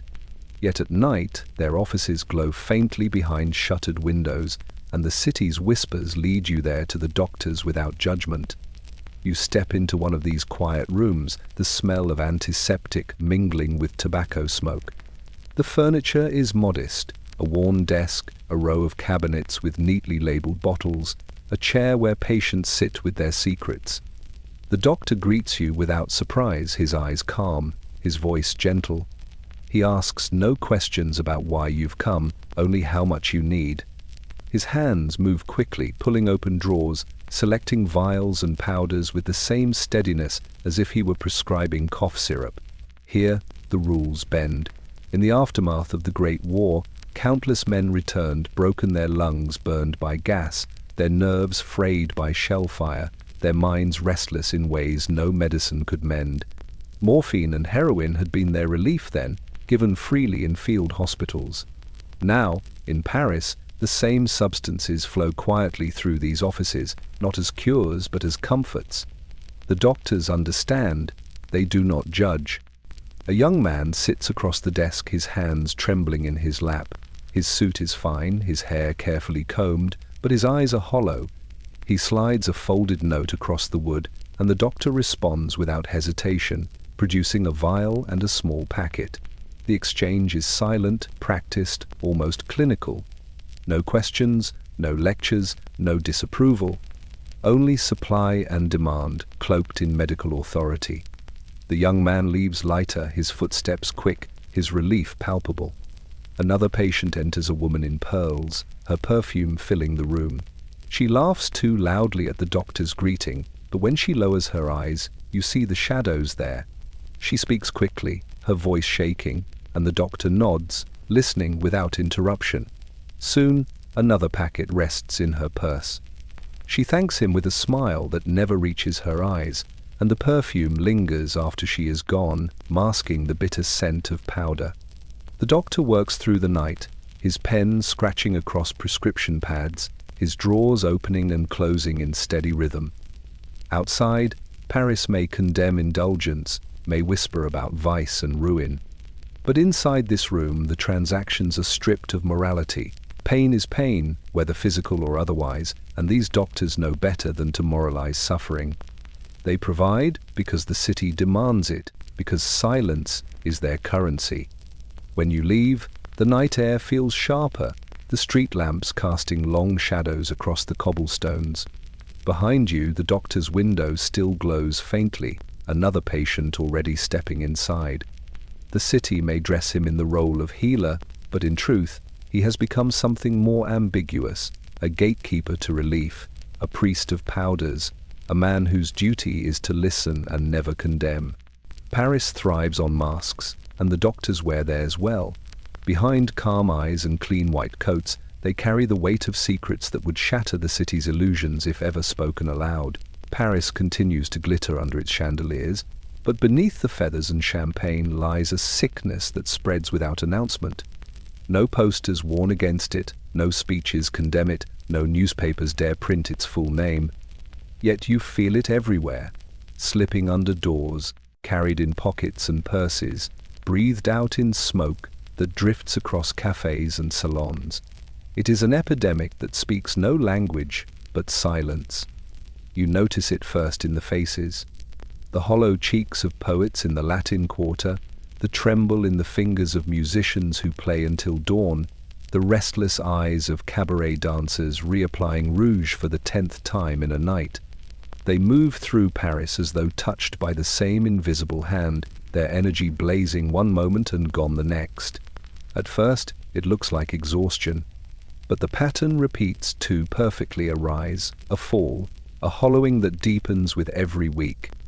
In Montmartre, the cafes are crowded, yet conversations stumble, laughter falters too quickly, and the waiters grow used to carrying glasses untouched for hours.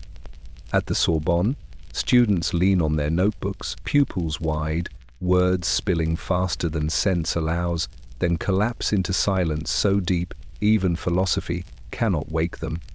In the fashion salons, models dazzle the photographers, their smiles flawless, but afterward retreat to the powder room for longer than needed, returning with a brightness that feels rehearsed.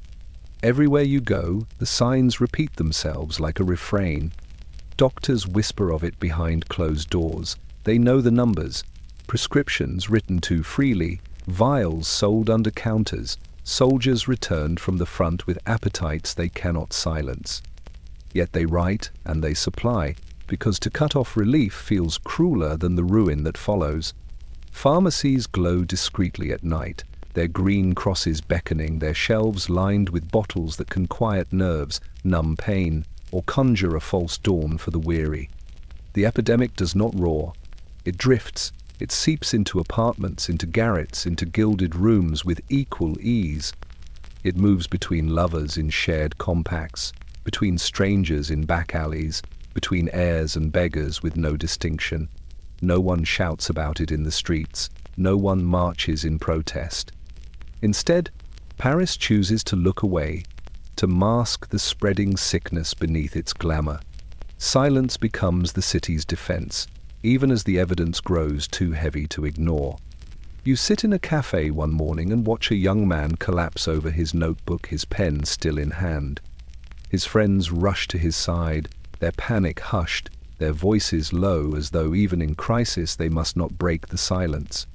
A waiter moves swiftly to clear the table, to hide the vial that slips from his pocket. Within minutes, the room resumes its murmur, the moment already buried beneath smoke and conversation. Walking back into the street, you feel the epidemic in the air, not shouted, not declared, but present in every shadow. Paris still sparkles, still sings, still laughs, but beneath it all the silence grows heavier. The epidemic does not need to be spoken. It thrives precisely because it is not. The mansions of the right bank gleam with quiet pride, their iron gates polished, their balconies trimmed with flowers that mask the decay within. From the street, they look untouched by hardship, unshaken by the chaos of the war years, immune to the shadows that spread through the rest of Paris. But if you step inside, past the marble foyers and sweeping staircases, you discover another truth. The epidemic has reached even here, hidden behind doors lined with silk. In an upstairs chamber, a woman reclines on a bed of satin sheets, her pearls still strung around her neck, though her shoes lie discarded on the floor. A decanter of cognac rests at her bedside, its golden liquid glowing faintly in the lamplight. She laughs when her lover whispers into her ear, but the laugh is brittle, cut short as she reaches for the small vial hidden in her nightstand.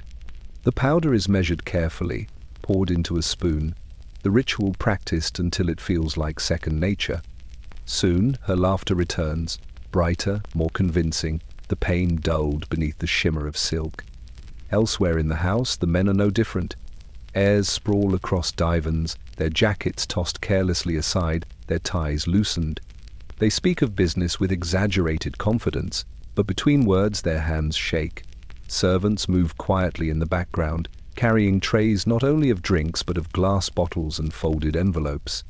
The exchanges are discreet, the silence carefully purchased. Here, addiction is not a crime, it is another luxury, another indulgence softened by wealth.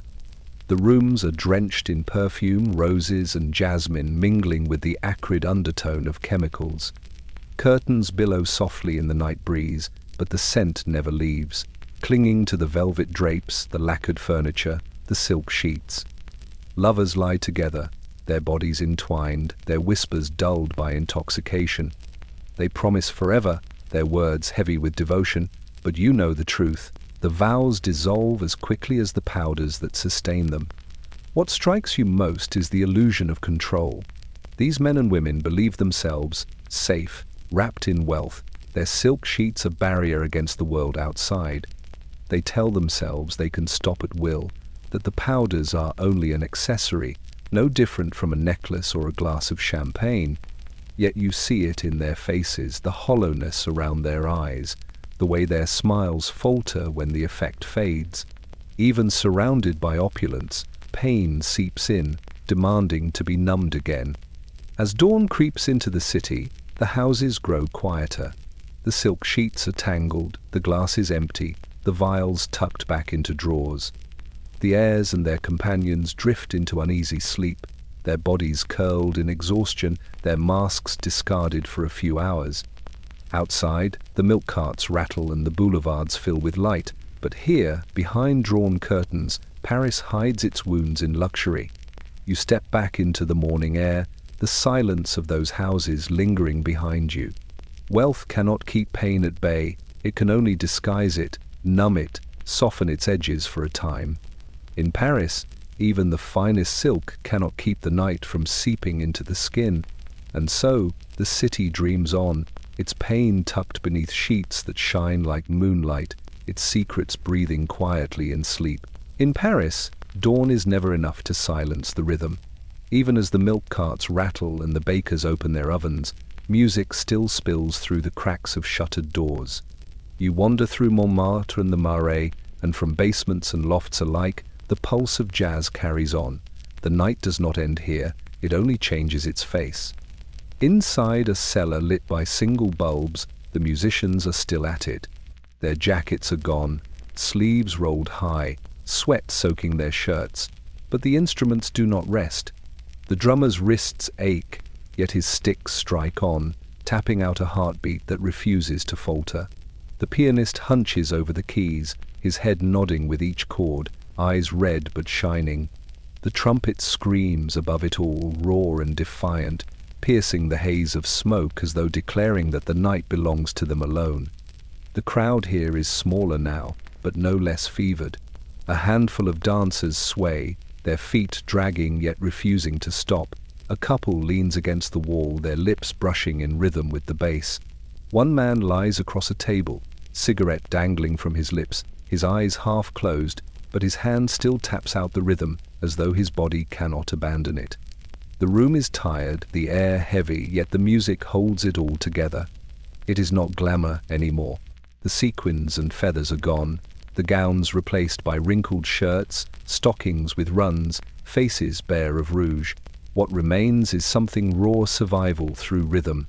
The music keeps them upright, keeps them breathing, keeps them from slipping into silence that would reveal how fragile the illusion has become. Every note is another step away from collapse. You notice how the musicians fuel themselves. Glasses line the piano top, bottles litter the floor, vials pass quickly from hand to hand. A trumpet player pauses only long enough to dip his finger into powder, rub it against his gums, then lift his horn again with renewed fire. The others follow suit, the ritual woven seamlessly into the set.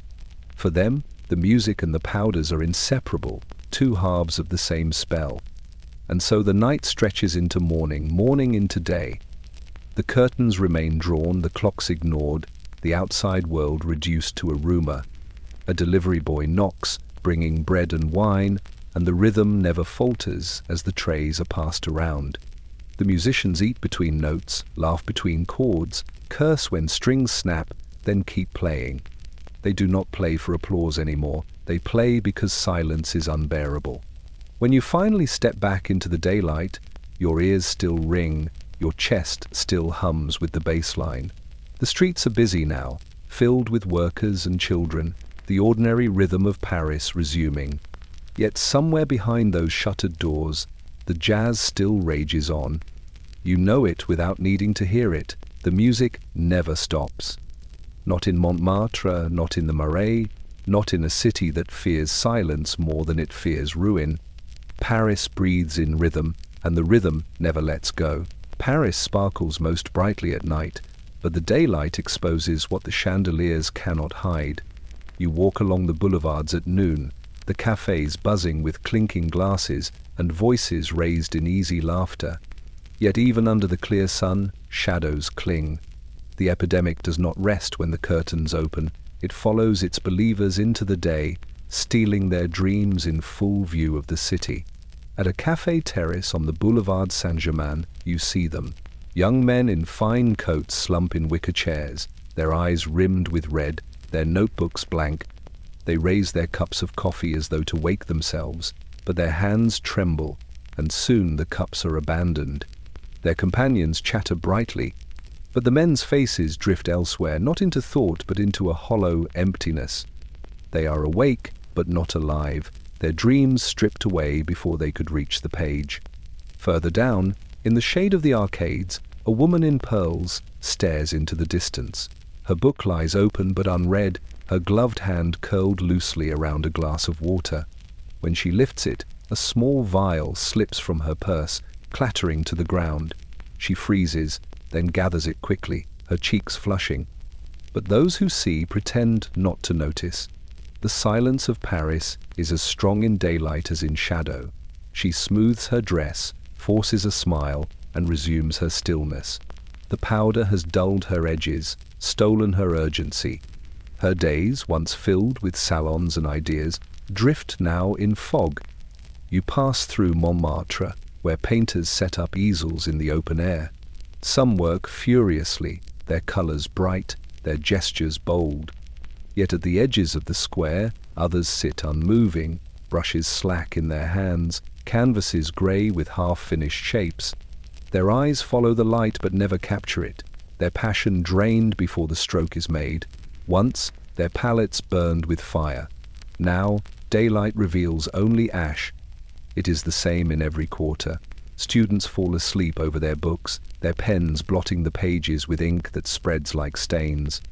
Clerks sit at desks, their ledgers untouched, their heads sinking slowly into their arms. Even the heirs and heiresses, wrapped in silk and chauffeured through the streets, wear the same expression, a gaze fixed beyond the horizon, as if the future itself has been stolen. The city carries on around them, determined not to falter. Waiters polish glasses, shopkeepers arrange their wares, children play in the squares. Life persists, as it always does. But beneath the hum of ordinary Paris, you sense the toll. These are not moments of simple fatigue, they are lives interrupted, ambition dissolved, dreams stolen before they could be lived. And because it happens in broad daylight, it cannot be dismissed as illusion. It is real, visible, undeniable, yet still unspoken. You pause in the Place de la Concorde, where sunlight glints off the obelisk and traffic swirls in constant rhythm. Around you, the city gleams, but you cannot forget the faces you've seen, the hollow eyes, the trembling hands, the dreams abandoned mid-breath. Paris hides its secrets in velvet at night, but by day they sit openly on terraces, beneath the sun, in full view of the world. The silence of the city does not falter, and in that silence, you realize, lies the greatest theft of all. The boulevard Haussmann stretches wide beneath the pale Parisian sky, its trees neat, its facades proud, its windows glittering with the display of silk gowns and polished shoes. To the unknowing eye, it is a street of elegance, a testament to order and refinement, the jewel of the city's modern design. But as you walk its length in the early evening, you begin to see the fractures. The boulevard, polished on the surface, hides a trail of brokenness that daylight cannot fully mask. The carriages and motorcars rattle steadily past, their passengers cloaked in fur, their hats tilted just so. On the terraces, couples sip aperitifs, their laughter rising in practiced tones. But look closer. The rouge is cracked on one woman's cheeks, her pearls chipped, a gentleman's gloves tremble slightly as he raises his glass. Their gestures are rehearsed, their elegance undeniable, but the strain shows in the silence between their words. This boulevard, for all its refinement, is a theatre where the cracks in the masks widen with every passing day. In the shadows of the grand department stores, the fallen heirs linger. You see them leaning against lampposts, their once fine suits rumpled, their ties loosened.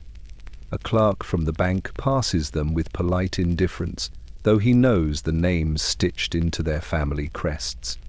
Their fortunes, once unshakable, are scattered now, spent in cabarets, traded in vials, dissolved in the smoke of endless nights. They drift along the boulevard, half-remembered ghosts of their former class, clinging to fragments of dignity. Further on, the hotels rise, their marble lobbies glowing with chandeliers. Inside, guests move gracefully through gilded halls, but behind the velvet ropes, whispers carry. Powder is traded as discreetly as room keys. Silk sheets conceal more than romance. The elegance is intact, but it is hollow, like a facade propped on scaffolding. Even the chandeliers, you notice, flicker faintly, as though straining to uphold the illusion of brilliance. The boulevard at dusk becomes a study in contradiction. Street lamps flare to life, casting long shadows that split the symmetry of the trees. Shopgirls hurry home with tired faces, their simple dresses brushed by the gowns of wealthy women who glide past without acknowledgement. In a doorway, a musician tunes his violin, his case open for coins, his fingers raw from cold. His song floats upward, haunting, threading through the glitter of the street like a reminder that beauty here is fragile, earned not by wealth but by endurance. As the evening deepens, the elegance grows louder, more insistent. Cars gleam brighter, perfume thickens in the air, laughter grows sharper. Yet it feels forced, almost desperate, as if the boulevard itself knows it must perform or risk being revealed. You watch a man drop his cane, his hand shaking too much to pick it up, until a passer-by restores it politely. Their eyes meet briefly, shame flashing across one, pity across the other, and then the masks return. You walk on, the rhythm of your steps echoing against the stone. The boulevard Haussmann stretches endlessly, proud yet weary, elegant yet fractured. Beneath its order lies a truth whispered only to those who linger. Paris does not crumble in alleys alone. It crumbles here too in its grandest avenues, where elegance is broken but carried still, as though appearance itself were the last defense against despair. Paris by night is stitched together by both silence and watchfulness. The cafes roar, The cabarets glitter, and the smoke of 1,000 cigarettes drifts above the boulevards, but beneath it all the city is watched. Uniformed policemen stand on corners, their caps low, their batons tucked neatly at their belts. They pace the bridges, linger beneath gas lamps, and wander the marketplaces long after the stalls are empty. To the casual eye, they are guardians of order. But you notice something else. Their eyes are always open, yet they do not always see. You first observe it in Montmartre. A small group gathers outside a shuttered pharmacy, their voices hushed, their hands exchanging packages so swiftly it could be mistaken for the passing of a cigarette. A policeman leans against the lamppost just a few steps away. He watches with the stillness of stone, his gaze resting not on the exchange but on the glowing tip of his own cigar. The group disperses quietly, and the officer exhales smoke into the night as though nothing had happened. On the boulevard Saint-Denis, the scene repeats itself. A carriage pulls up, its door opening just wide enough for a jeweled hand to emerge. A vial changes possession in the blink of an eye. A uniformed figure stands nearby, his boots polished, his buttons gleaming. He adjusts his gloves, glances briefly at the carriage, then turns his head deliberately toward the opposite side of the street.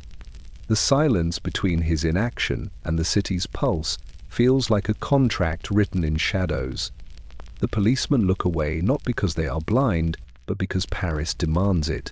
The city thrives on its vices as much as on its virtues. Powder keeps the artists writing, keeps the musicians playing, keeps the heirs spending. To break the chain would be to shatter the very mask that Paris wears for the world. And so the lawmen learn the rhythm of discretion, when to intervene, when to ignore, when to accept the folded banknote pressed into a palm during their patrols. You hear whispers in the cafes, how some officers have become part of the economy themselves. Their presence guarantees safety for those who trade in silence, their turned backs purchased with coin or favors. The city knows it, the dealers know it, even the cabaret dancers know it. It is not corruption in the dramatic sense, no midnight raids, no blatant betrayals. It is quieter, a shrug in the dark, a step to the side when the truth passes by. Yet you see the toll it takes. One officer sits alone at dawn, his cap resting on the table beside him, his drink untouched. His face is drawn, his eyes heavy. He has spent the night watching, ignoring, allowing. The weight of what he did not stop presses on him more than any crime he could have pursued. Still, he will return to his post the next night, because that is the rhythm of Paris, to protect its illusion, even at the cost of truth. You leave the boulevard as the bells strike morning, the uniforms still pacing, the city already stirring again. The policemen remain, their eyes sharp, their hands steady. But you know better now. In Paris, the law does not always hold its ground. Sometimes it stands quietly in the shadows, looking away so the city may keep its glitter undisturbed. The cabarets may roar with music, and the salons may glitter with jewels, but hidden within Paris lie buildings where the glamour cannot follow. Hospitals with high stone walls, their windows barred, their corridors long and echoing.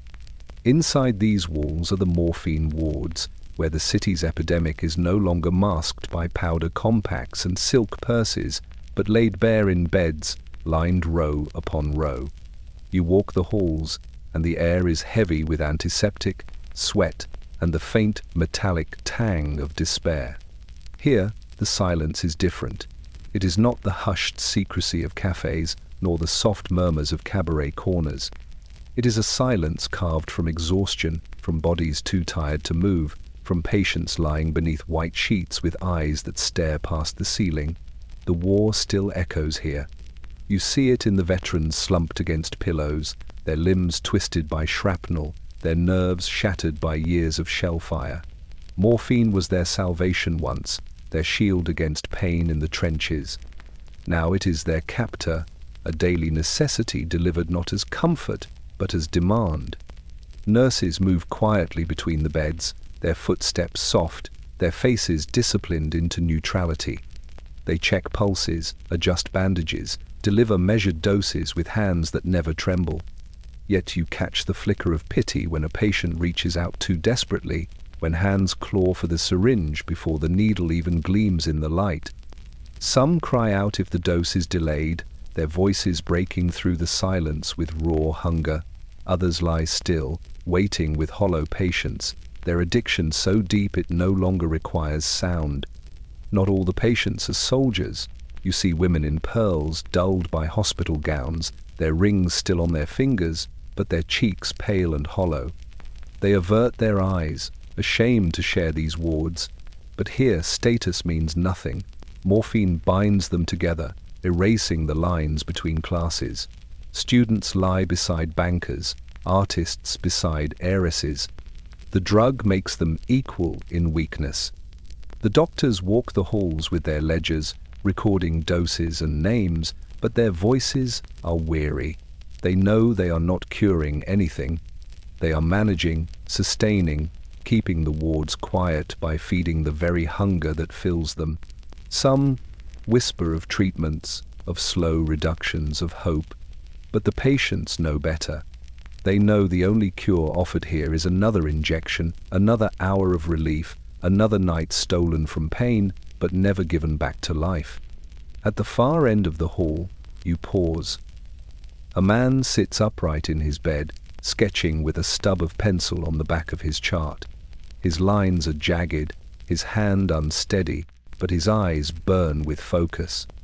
Around him others lie motionless, lost to their dependency, but he clings to his art like a rope against the tide. For a moment, the ward feels less like a prison and more like a battlefield where survival takes different forms. When you step outside, the air feels colder, sharper, almost cruel in its clarity. The morphine wards remain behind you, hidden from the city's surface, where Paris continues to laugh, sing, and dance. But you cannot forget the rows of beds, the hollow eyes, the hands that reached for relief with the desperation of drowning souls. The glamour of the city thrives on forgetting. The wards exist to remember. Paris has always been a city of whispers, of promises exchanged in shadows and sealed with kisses beneath gas lamps. But in the years when powder and vials passed more freely than roses, love itself bent under the weight of the epidemic. You see it in the lovers who drift through Montmartre and Saint-Germain, their hands clasped tightly, their eyes bright not only with devotion but with something sharper, more dangerous. They live by pacts, vows made not in churches or before family, but in the secrecy of rooms where powder lingers in the air like perfume. In a garret above a smoky cafe, you find one such pair. Their mattress is thin, their blankets frayed, but silk scarves hang across the window to soften the morning light. On the table beside them lies a compact, its mirror dusted with more than rouge.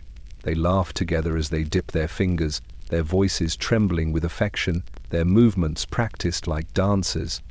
For them, the ritual is intimacy itself. The sharing is not casual. It is covenant. What one takes, the other must take too. Their pact is survival through union, even as it edges them both toward ruin. You walk further and see the same vow echoed elsewhere. In a salon dressed in velvet, an heiress reclines on a chaise while her lover, a penniless writer, prepares the vial with trembling hands. He insists on tasting it first, his devotion measured not in words, but in sacrifice. She follows with a smile, brushing powder across her lips before pressing them to his. Their kiss is fevered, desperate, bound by something beyond passion. Their pact has rewritten what love means, no longer only to share a life, but to share an escape. The city does not speak of these unions, yet they spread quietly, like ivy crawling over stone. Behind curtains, in attic rooms, in carriages rattling down lamplit streets, lovers lean into each other, bound by a promise, never to go where the other cannot follow. If one must drift into dream, the other drifts too. If one must numb pain, the other will not remain awake to bear it alone. It is loyalty, yes, but it is also a surrender of freedom, of future, of the ability to choose another path. There is tragedy in it, but also tenderness. You watch a pair on the steps of Sacré-Cœur, the dawn glowing pale behind them. Their bodies are thin, their eyes shadowed, but their fingers remain interlaced. They speak quietly of their dreams, of the books they will write, the paintings they will hang, the journeys they will one day take. Yet, you know, and perhaps they know too, that those dreams dissolve more easily than powder on the tongue. Still, they smile, because their pact demands faith, even in illusions. When you leave them behind, the morning bells toll across Paris. The lovers rise, brushing dust from their coats, their hands never parting. Their pact moves with them, invisible yet unbreakable, carried as surely as any vow spoken before an altar.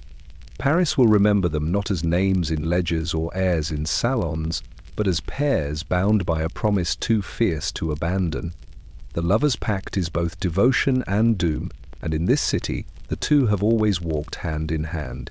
Paris breathes in cycles of night and day, but there are places where the cycle falters, where the clocks seem to lose their grip.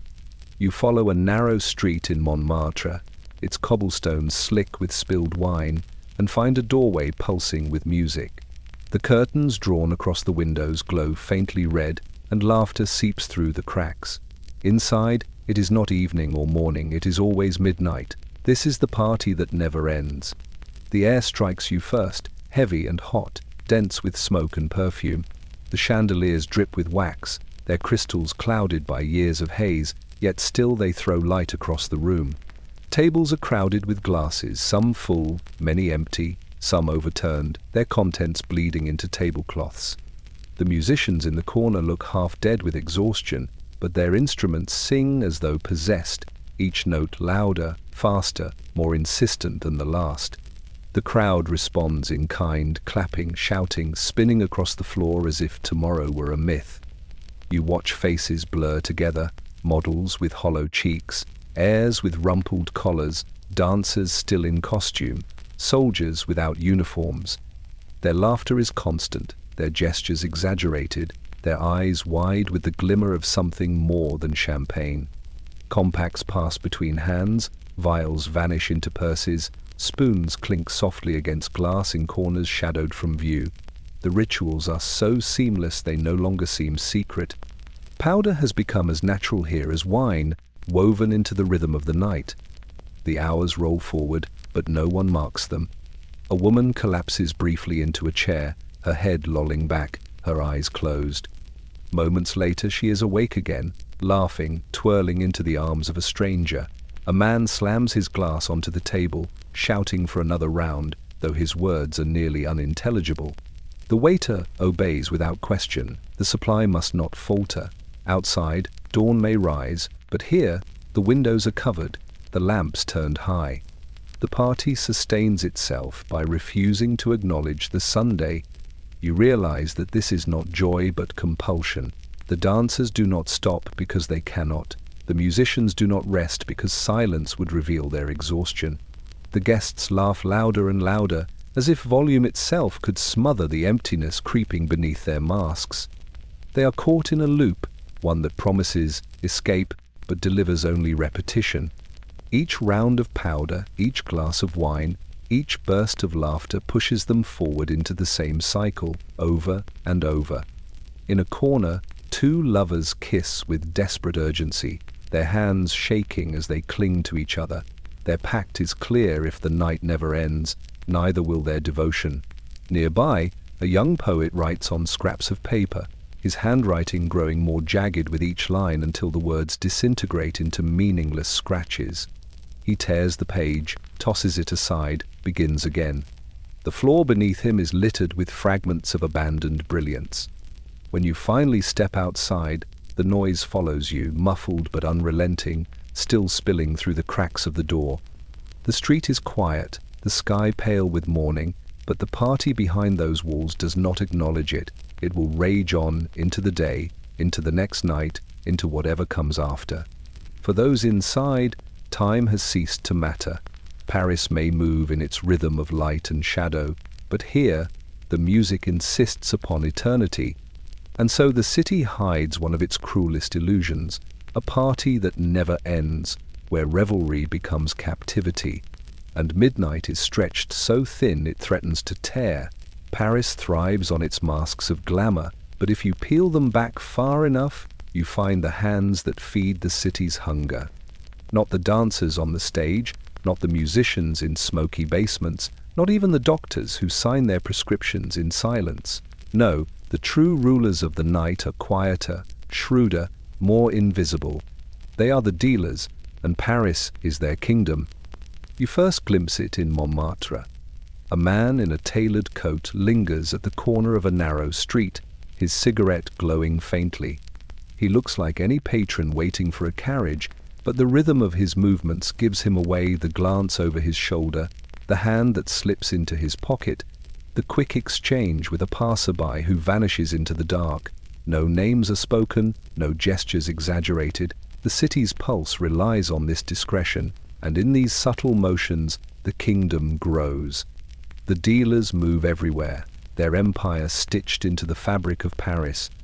In the cafes they sit quietly, always with an untouched cup of coffee before them, their business carried in envelopes and matchboxes passed beneath tables.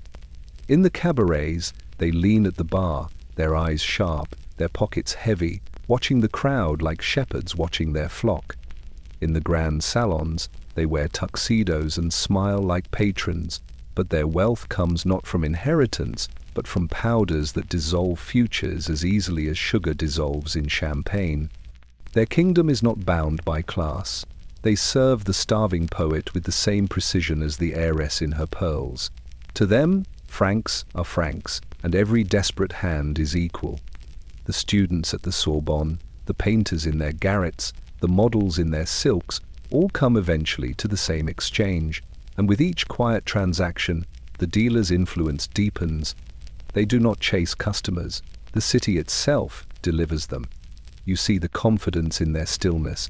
They do not rush, they do not beg, they do not advertise. Their power lies in patience, in knowing that need will always return, more urgent than before. A man may walk away tonight with only a small vial, promising himself it will last a week. Tomorrow he will come back for more. The dealer knows this. He waits, and waiting has made him rich. But beneath their calm the danger is constant. Rivalries cut through their kingdom like knives. Territory is guarded not with fences but with silence, with threats spoken only once, with disappearances that Paris pretends not to notice. The police? They look away, as they always do, their silence purchased with envelopes folded neatly into their palms. In this kingdom, law does not matter. Only loyalty and fear keep the order intact. When dawn breaks over the boulevards, the dealers retreat into their apartments, curtains drawn, ledgers hidden. They sleep, while the rest of Paris labors, then rise again with the night.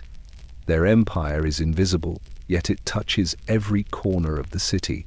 The artists, the heirs, the cabaret girls, the musicians, all bend toward them, willingly or not.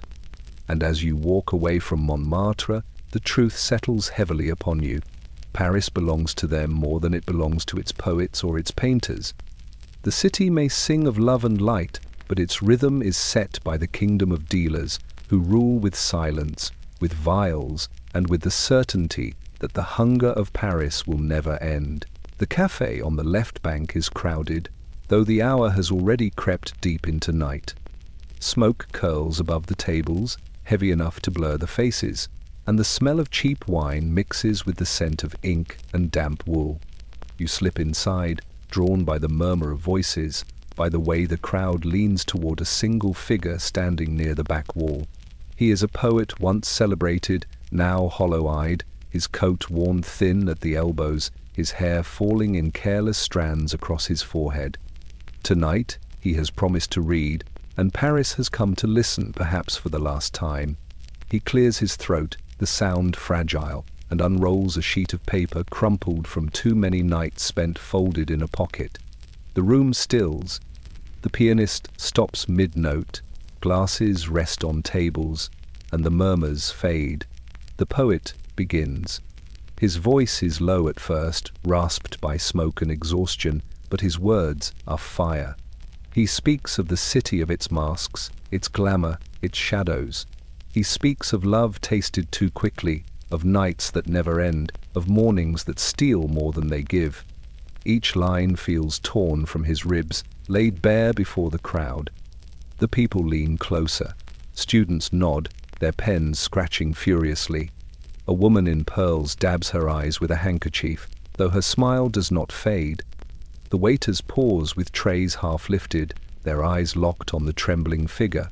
For a moment, the cafe feels like a cathedral, the words themselves a liturgy, the smoke rising like incense. But you see it in his hands, the tremor he cannot hide, the way he grips the paper too tightly, as though it alone keeps him upright. His eyes gleam too brightly, his cheeks flushed in a way that does not come from wine alone. You know the signs now. Paris has taught you well. His brilliance tonight is sharpened by powder, his fire fed by something borrowed, something that will burn him out before the dawn. He finishes with a final line, one that hangs in the air long after his lips close. The crowd erupts in applause, cheers echoing through the walls, glasses lifted high in toast. For a heartbeat, the poet smiles, the expression soft and genuine, as if he still believes in his own words. He bows slightly, folding the page with care, slipping it back into his coat. Yet when the noise subsides, he does not return to his seat. He lingers near the wall, his eyes distant, his shoulders sagging. His friends approach, clapping his back, urging him to join their table, but he shakes his head. He has given what he had left. The performance was not just a reading, it was a farewell, though the crowd does not realize it. When you step back into the night, the echo of his voice follows you. Behind you, the cafe resumes its chatter, the applause already fading into memory. But you know the truth. Paris has heard his last performance. The city will remember his words in fragments, quoted in cafes and scribbled in notebooks. But the man himself, burned out beneath the glamour, will vanish quietly, another dream stolen in silence. The Palais Garnier stands like a temple of light, its grand staircase gleaming beneath chandeliers, its marble columns polished to brilliance. From the street it is Paris at its proudest, a monument to refinement and spectacle. Carriages roll up to the entrance, their passengers stepping down in gowns of satin and coats lined with fur, their jewels glittering like constellations.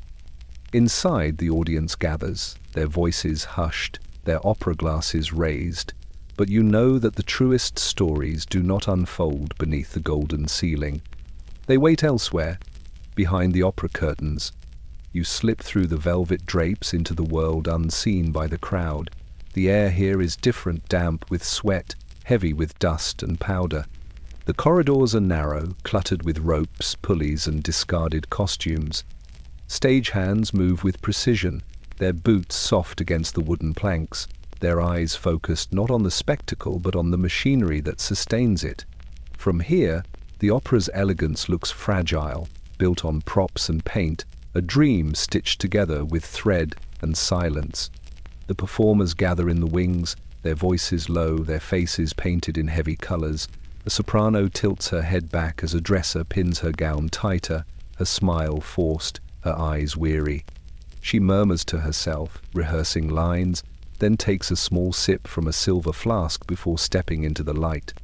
The tenor beside her adjusts his cuffs, his hand trembling, his voice cracking as he hums a warm-up. He reaches into his coat pocket discreetly, retrieving a vial no larger than a thumb, and tips its contents swiftly before returning to the stage with newfound fire. In a corner, the chorus waits, their chatter masking nervous energy. Some laugh too loudly, others whisper fiercely, while one girl sits silent, her eyes closed, lips moving in prayer. You see the compact pass down the line, opened casually, its mirror reflecting only for a moment before vanishing back into a purse. Powder here does not glitter in chandeliers, it hides in the shadows, fueling the voices that Paris adores. Beyond the performers, another world hums. Patrons slip behind the curtains, men in black coats with diamond cufflinks, women in gowns worth more than a year's wages. They do not belong here, yet they are welcomed. Their presence buys silence, their wealth buying entry into the hidden life of the opera. Deals are made in whispers, vials exchanged in the folds of velvet cloaks, hands brushing briefly before vanishing again into the dark.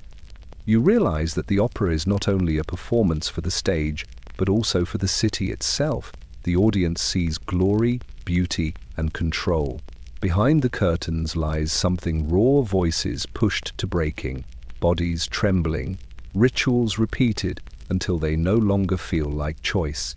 The glamour is still there, but it is worn like a mask, fragile as paint on the face of a tired singer. When the curtain rises again, the music swells, and Paris erupts in applause. The voices soar, flawless, divine.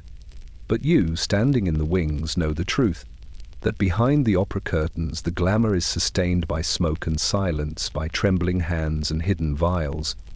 And as the final notes echo through the golden hall, you understand that the beauty of Paris is never without its shadows, even in its grandest house of song. Paris is a city of crowds, yet in its shadows you begin to notice the absences. The cafes, once overflowing with laughter, hold empty chairs where familiar faces no longer appear. The cabarets, where dancers once whispered in corners, feel thinner, their laughter echoing with gaps that were never there before. The city does not speak of them, but you see the truth. Some friends are gone, and Paris has learned to stay silent about their disappearance. They vanish quietly, without ceremony. A poet who once filled notebooks with fevered lines is simply not at his usual table one evening, and by the next week, his name has stopped being spoken. A cabaret girl who spun feathers and sequins under the stage lights fails to arrive for her set, and the show continues without pause, her absence covered by another dancer stepping into her place. The silence itself becomes habit, as if erasure is easier than remembrance. You hear fragments in whispers. "She went south," someone mutters. "He found work abroad," another suggests. But the eyes of those who speak betray the lie. They know what really happened, even if they will never name it. The city's pact of silence is stronger than truth. To admit where these friends have gone would mean facing the epidemic head-on, and Paris has chosen its masks too carefully for that.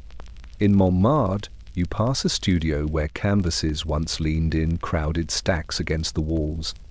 Now the door is locked, the windows shuttered, a thin layer of dust gathering on the sill.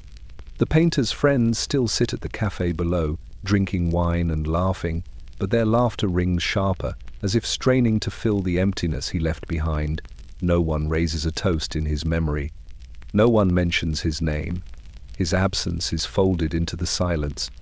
Sometimes you see the remnants they leave, a scarf draped over the back of a chair, untouched for days, a glass still on the shelf behind the bar, its owner never returning to claim it. A letter half finished, found in a drawer by a landlord who does not ask questions. These objects are not mourned. They are cleared away, sold, or stored, as though the city itself conspires to smooth over the disruption, to erase the reminder that the silent friends once lived loudly here. The cruelest part is the ease of forgetting. Paris continues without pause. The music still plays, the dancers still twirl, the poets still argue in cafes. The gaps are filled quickly, the silence patched over with new faces eager to claim a seat at the table. Yet you, watching from the edge, feel the weight of those absences pressing heavily. The city's refusal to speak of them does not make them vanish. It only buries them deeper beneath layers of laughter and smoke. You walk home through the narrow streets, the lamps flickering above you. The voices of the living echo from windows and doorways, but you cannot help hearing the silence too, the silence of those who are no longer there, who were swallowed quietly by the epidemic and erased from memory. They are the silent friends, gone without farewell, their absence the city's heaviest secret, and Paris, with all its glamour and noise, will never admit how many it has lost. Paris still glitters, the gas lamps burn on the boulevards, the cafes hum with talk, the cabarets blaze with feathers and sequins. But when you walk slowly through the streets, you begin to notice the faces, not the painted masks of dancers nor the confident smiles of heirs, but the eyes. Eyes that once gleamed with hunger and joy now stare too far, too long, as though something essential has been drained away. Paris has become a city of hollow eyes. You see it first in the morning markets. The vendors call out their prices, their voices strong, but their gazes falter when they think no one is watching. A young man buying bread holds his coins too tightly, his pupils wide, his stare vacant. The baker's wife, once cheerful, hands over the loaf without meeting his gaze. She knows what shadows are carried behind those eyes, though she will never speak of it aloud. In Montmartre, the painters sit outside their studios, canvases propped on easels, brushes in hand. They sketch quickly, their movements fevered, but their expressions are flat. Their eyes do not follow the light, nor the shifting shapes of the street. They are focused inward, lost in a haze no color can capture. Passers-by glance at their work, nod politely, and move on. No one lingers to ask why the portraits all look the same. Faces alive, but eyes empty. By afternoon, the cafes are full. The poets argue as they always have, their voices rising above the clink of glasses. But when you lean closer, you hear the hollowness. Their words spill fast, too fast, each thought collapsing before it reaches its end, and when the debates pause, silence hangs too heavily. They sip from their cups, stare into the smoke curling toward the ceiling, and for a heartbeat, their eyes betray them empty, restless, searching for something just beyond reach. At night, the cabarets shimmer, their stages alive with music. The dancers twirl, the crowd cheers, the champagne flows, yet behind the rouge and sequins, you see it again. The girl's eyes gleam under the lights, but it is not joy. It is a brightness too sharp, too fevered, the kind that fades the instant the curtain falls. In the audience, the heirs and patrons clap with vigor, but their gaze never quite settles. They look through one another, past one another, as though the night itself cannot fill the emptiness pressing inside. Even the policemen, standing beneath their lampposts, carry it. Their uniforms are crisp, their boots polished, but their eyes are tired, their stares long and flat. They see everything, stop nothing, their silence a reflection of the same emptiness that grips the city. Paris has not lost its glamour, but its glamour has become a mask stretched thin over hollow faces. The eyes betray what the lips conceal, the weight of nights too long, of powders and vials too constant, of illusions too heavy to keep alive. You walk among them, and everywhere you turn the gaze follows, wide, vacant, restless. The city still sings, still laughs, still shines, but beneath the lights Paris has become a mirror, and in that mirror the eyes of its people stare back at you, hollow, endless, unblinking. For years, Paris has turned its head, allowing the music to roar, the cabarets to glitter, and the powders to drift through salons like perfume. Policemen stood by lampposts, judges dined in the same restaurants as the heirs they should have condemned, and doctors wrote prescriptions with steady hands, asking no questions. The city thrived on silence. But silence cannot last forever, and so, when the law finally stirred, it did so not with urgency, but with hesitation awakening late, as if rising from a long and uneasy sleep. You first notice it in Montmartre. The alleyways, once buzzing freely with exchanges, suddenly grow tense. A patrol of gendarmes passes, their boots striking the cobblestones too loudly, their eyes scanning more sharply than before. A dealer melts into a doorway. A dancer tucks away her compact too quickly. For the first time in years, the quiet rituals feel dangerous. The law has opened its eyes, and Paris is not ready for the gaze. The newspapers speak suddenly of crackdowns, their headlines bold, their words indignant. Officials declare that the epidemic has gone too far, that Paris must cleanse itself of its shame. But you see the hypocrisy in the timing. For years, the law benefited from silence, bribes tucked into envelopes, scandals avoided, reputations preserved. Only now, when the streets are too obviously hollowed, when too many poets have vanished and too many heirs have collapsed, does the law decide to act. It awakens not from morality, but from embarrassment. Raids begin in pharmacies. Doors once discreetly open at night are smashed in daylight, their shelves of vials and powders seized. Apothecaries who supplied both soldier and heiress alike are dragged into the streets, their reputations ruined in a single morning. The same doctors who wrote prescriptions freely now face inquiries, their ledgers paraded as evidence of greed. Yet everyone remembers how openly they once worked, how often the police themselves turned a blind eye. The sudden zeal feels like theatre, staged too late for its audience. In the cabarets, the fear spreads quickly. Dancers hide their compacts more carefully, musicians glance toward the door between songs. Patrons whisper of new laws, harsher sentences, names taken down by men in plain clothes. Still, the parties continue. Powder still flows in corners, champagne still pours across tables. The city has lived too long by this rhythm to stop when commanded. The law may awaken, but Paris does not know how to sleep. And so the struggle begins not between right and wrong, but between illusion and exposure. The law chases shadows, seizing vials while ignoring the hands that fund them. Dealers vanish, but others take their place. Pharmacies close, but back rooms open. The city adjusts, mutates, continues. The awakening comes too late to cleanse, too late to cure. As dawn breaks one morning, you walk past the Palais de Justice. Policemen gather on the steps, their uniforms crisp, their faces stern. They speak of order, of morality, of a Paris restored. But as you glance into their eyes, you see hesitation, the knowledge that their efforts chase a tide too strong to turn back. The law has awakened, yes, but in its lateness, it stumbles. And Paris, restless and unrepentant, continues to dance in the shadows, the music thundering louder than any gavel could strike.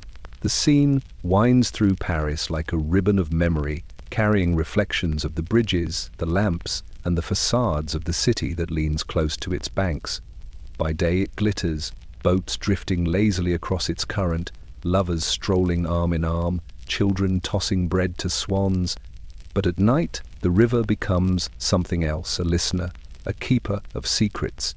It does not roar or rage, it whispers. And if you walk its banks long enough, you begin to hear the voices that Paris refuses to speak aloud.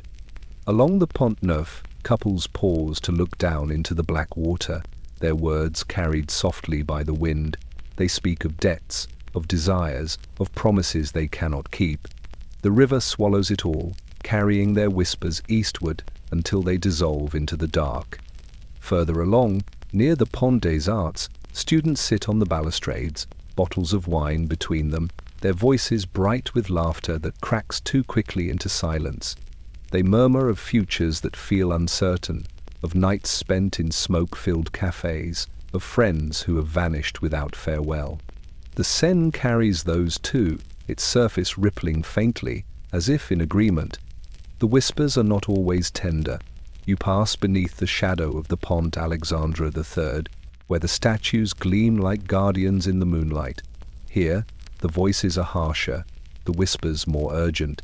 Men meet briefly, exchanging packages no larger than a matchbox, their words sharp and clipped.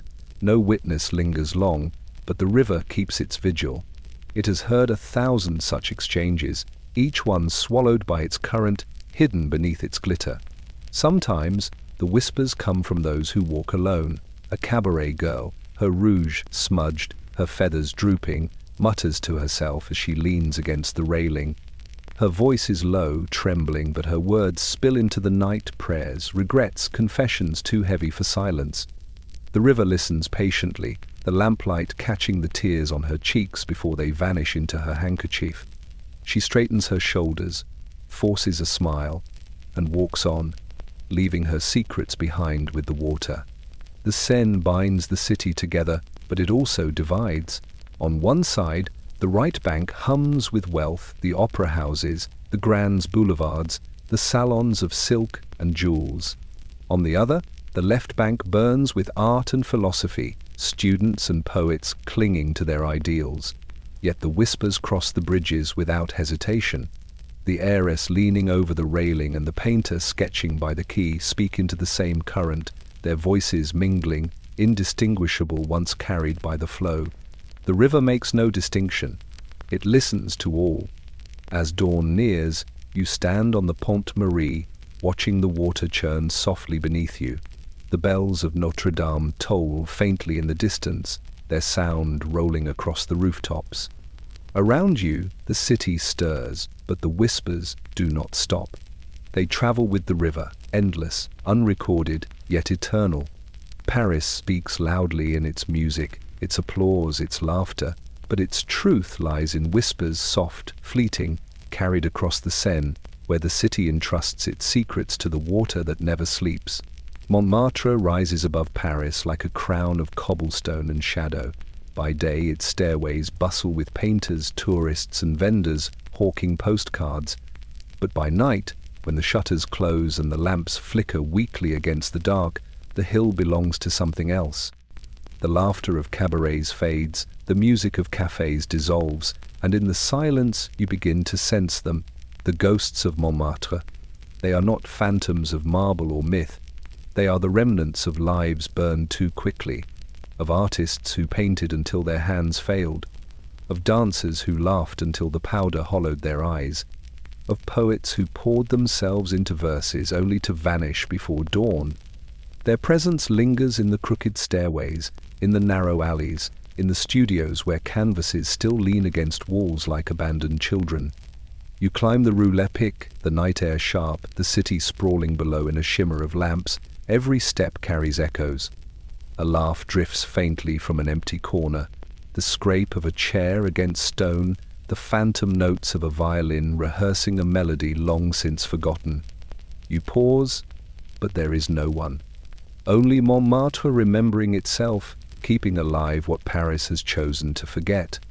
In the shadow of Sacré-Cœur, the presence feels strongest.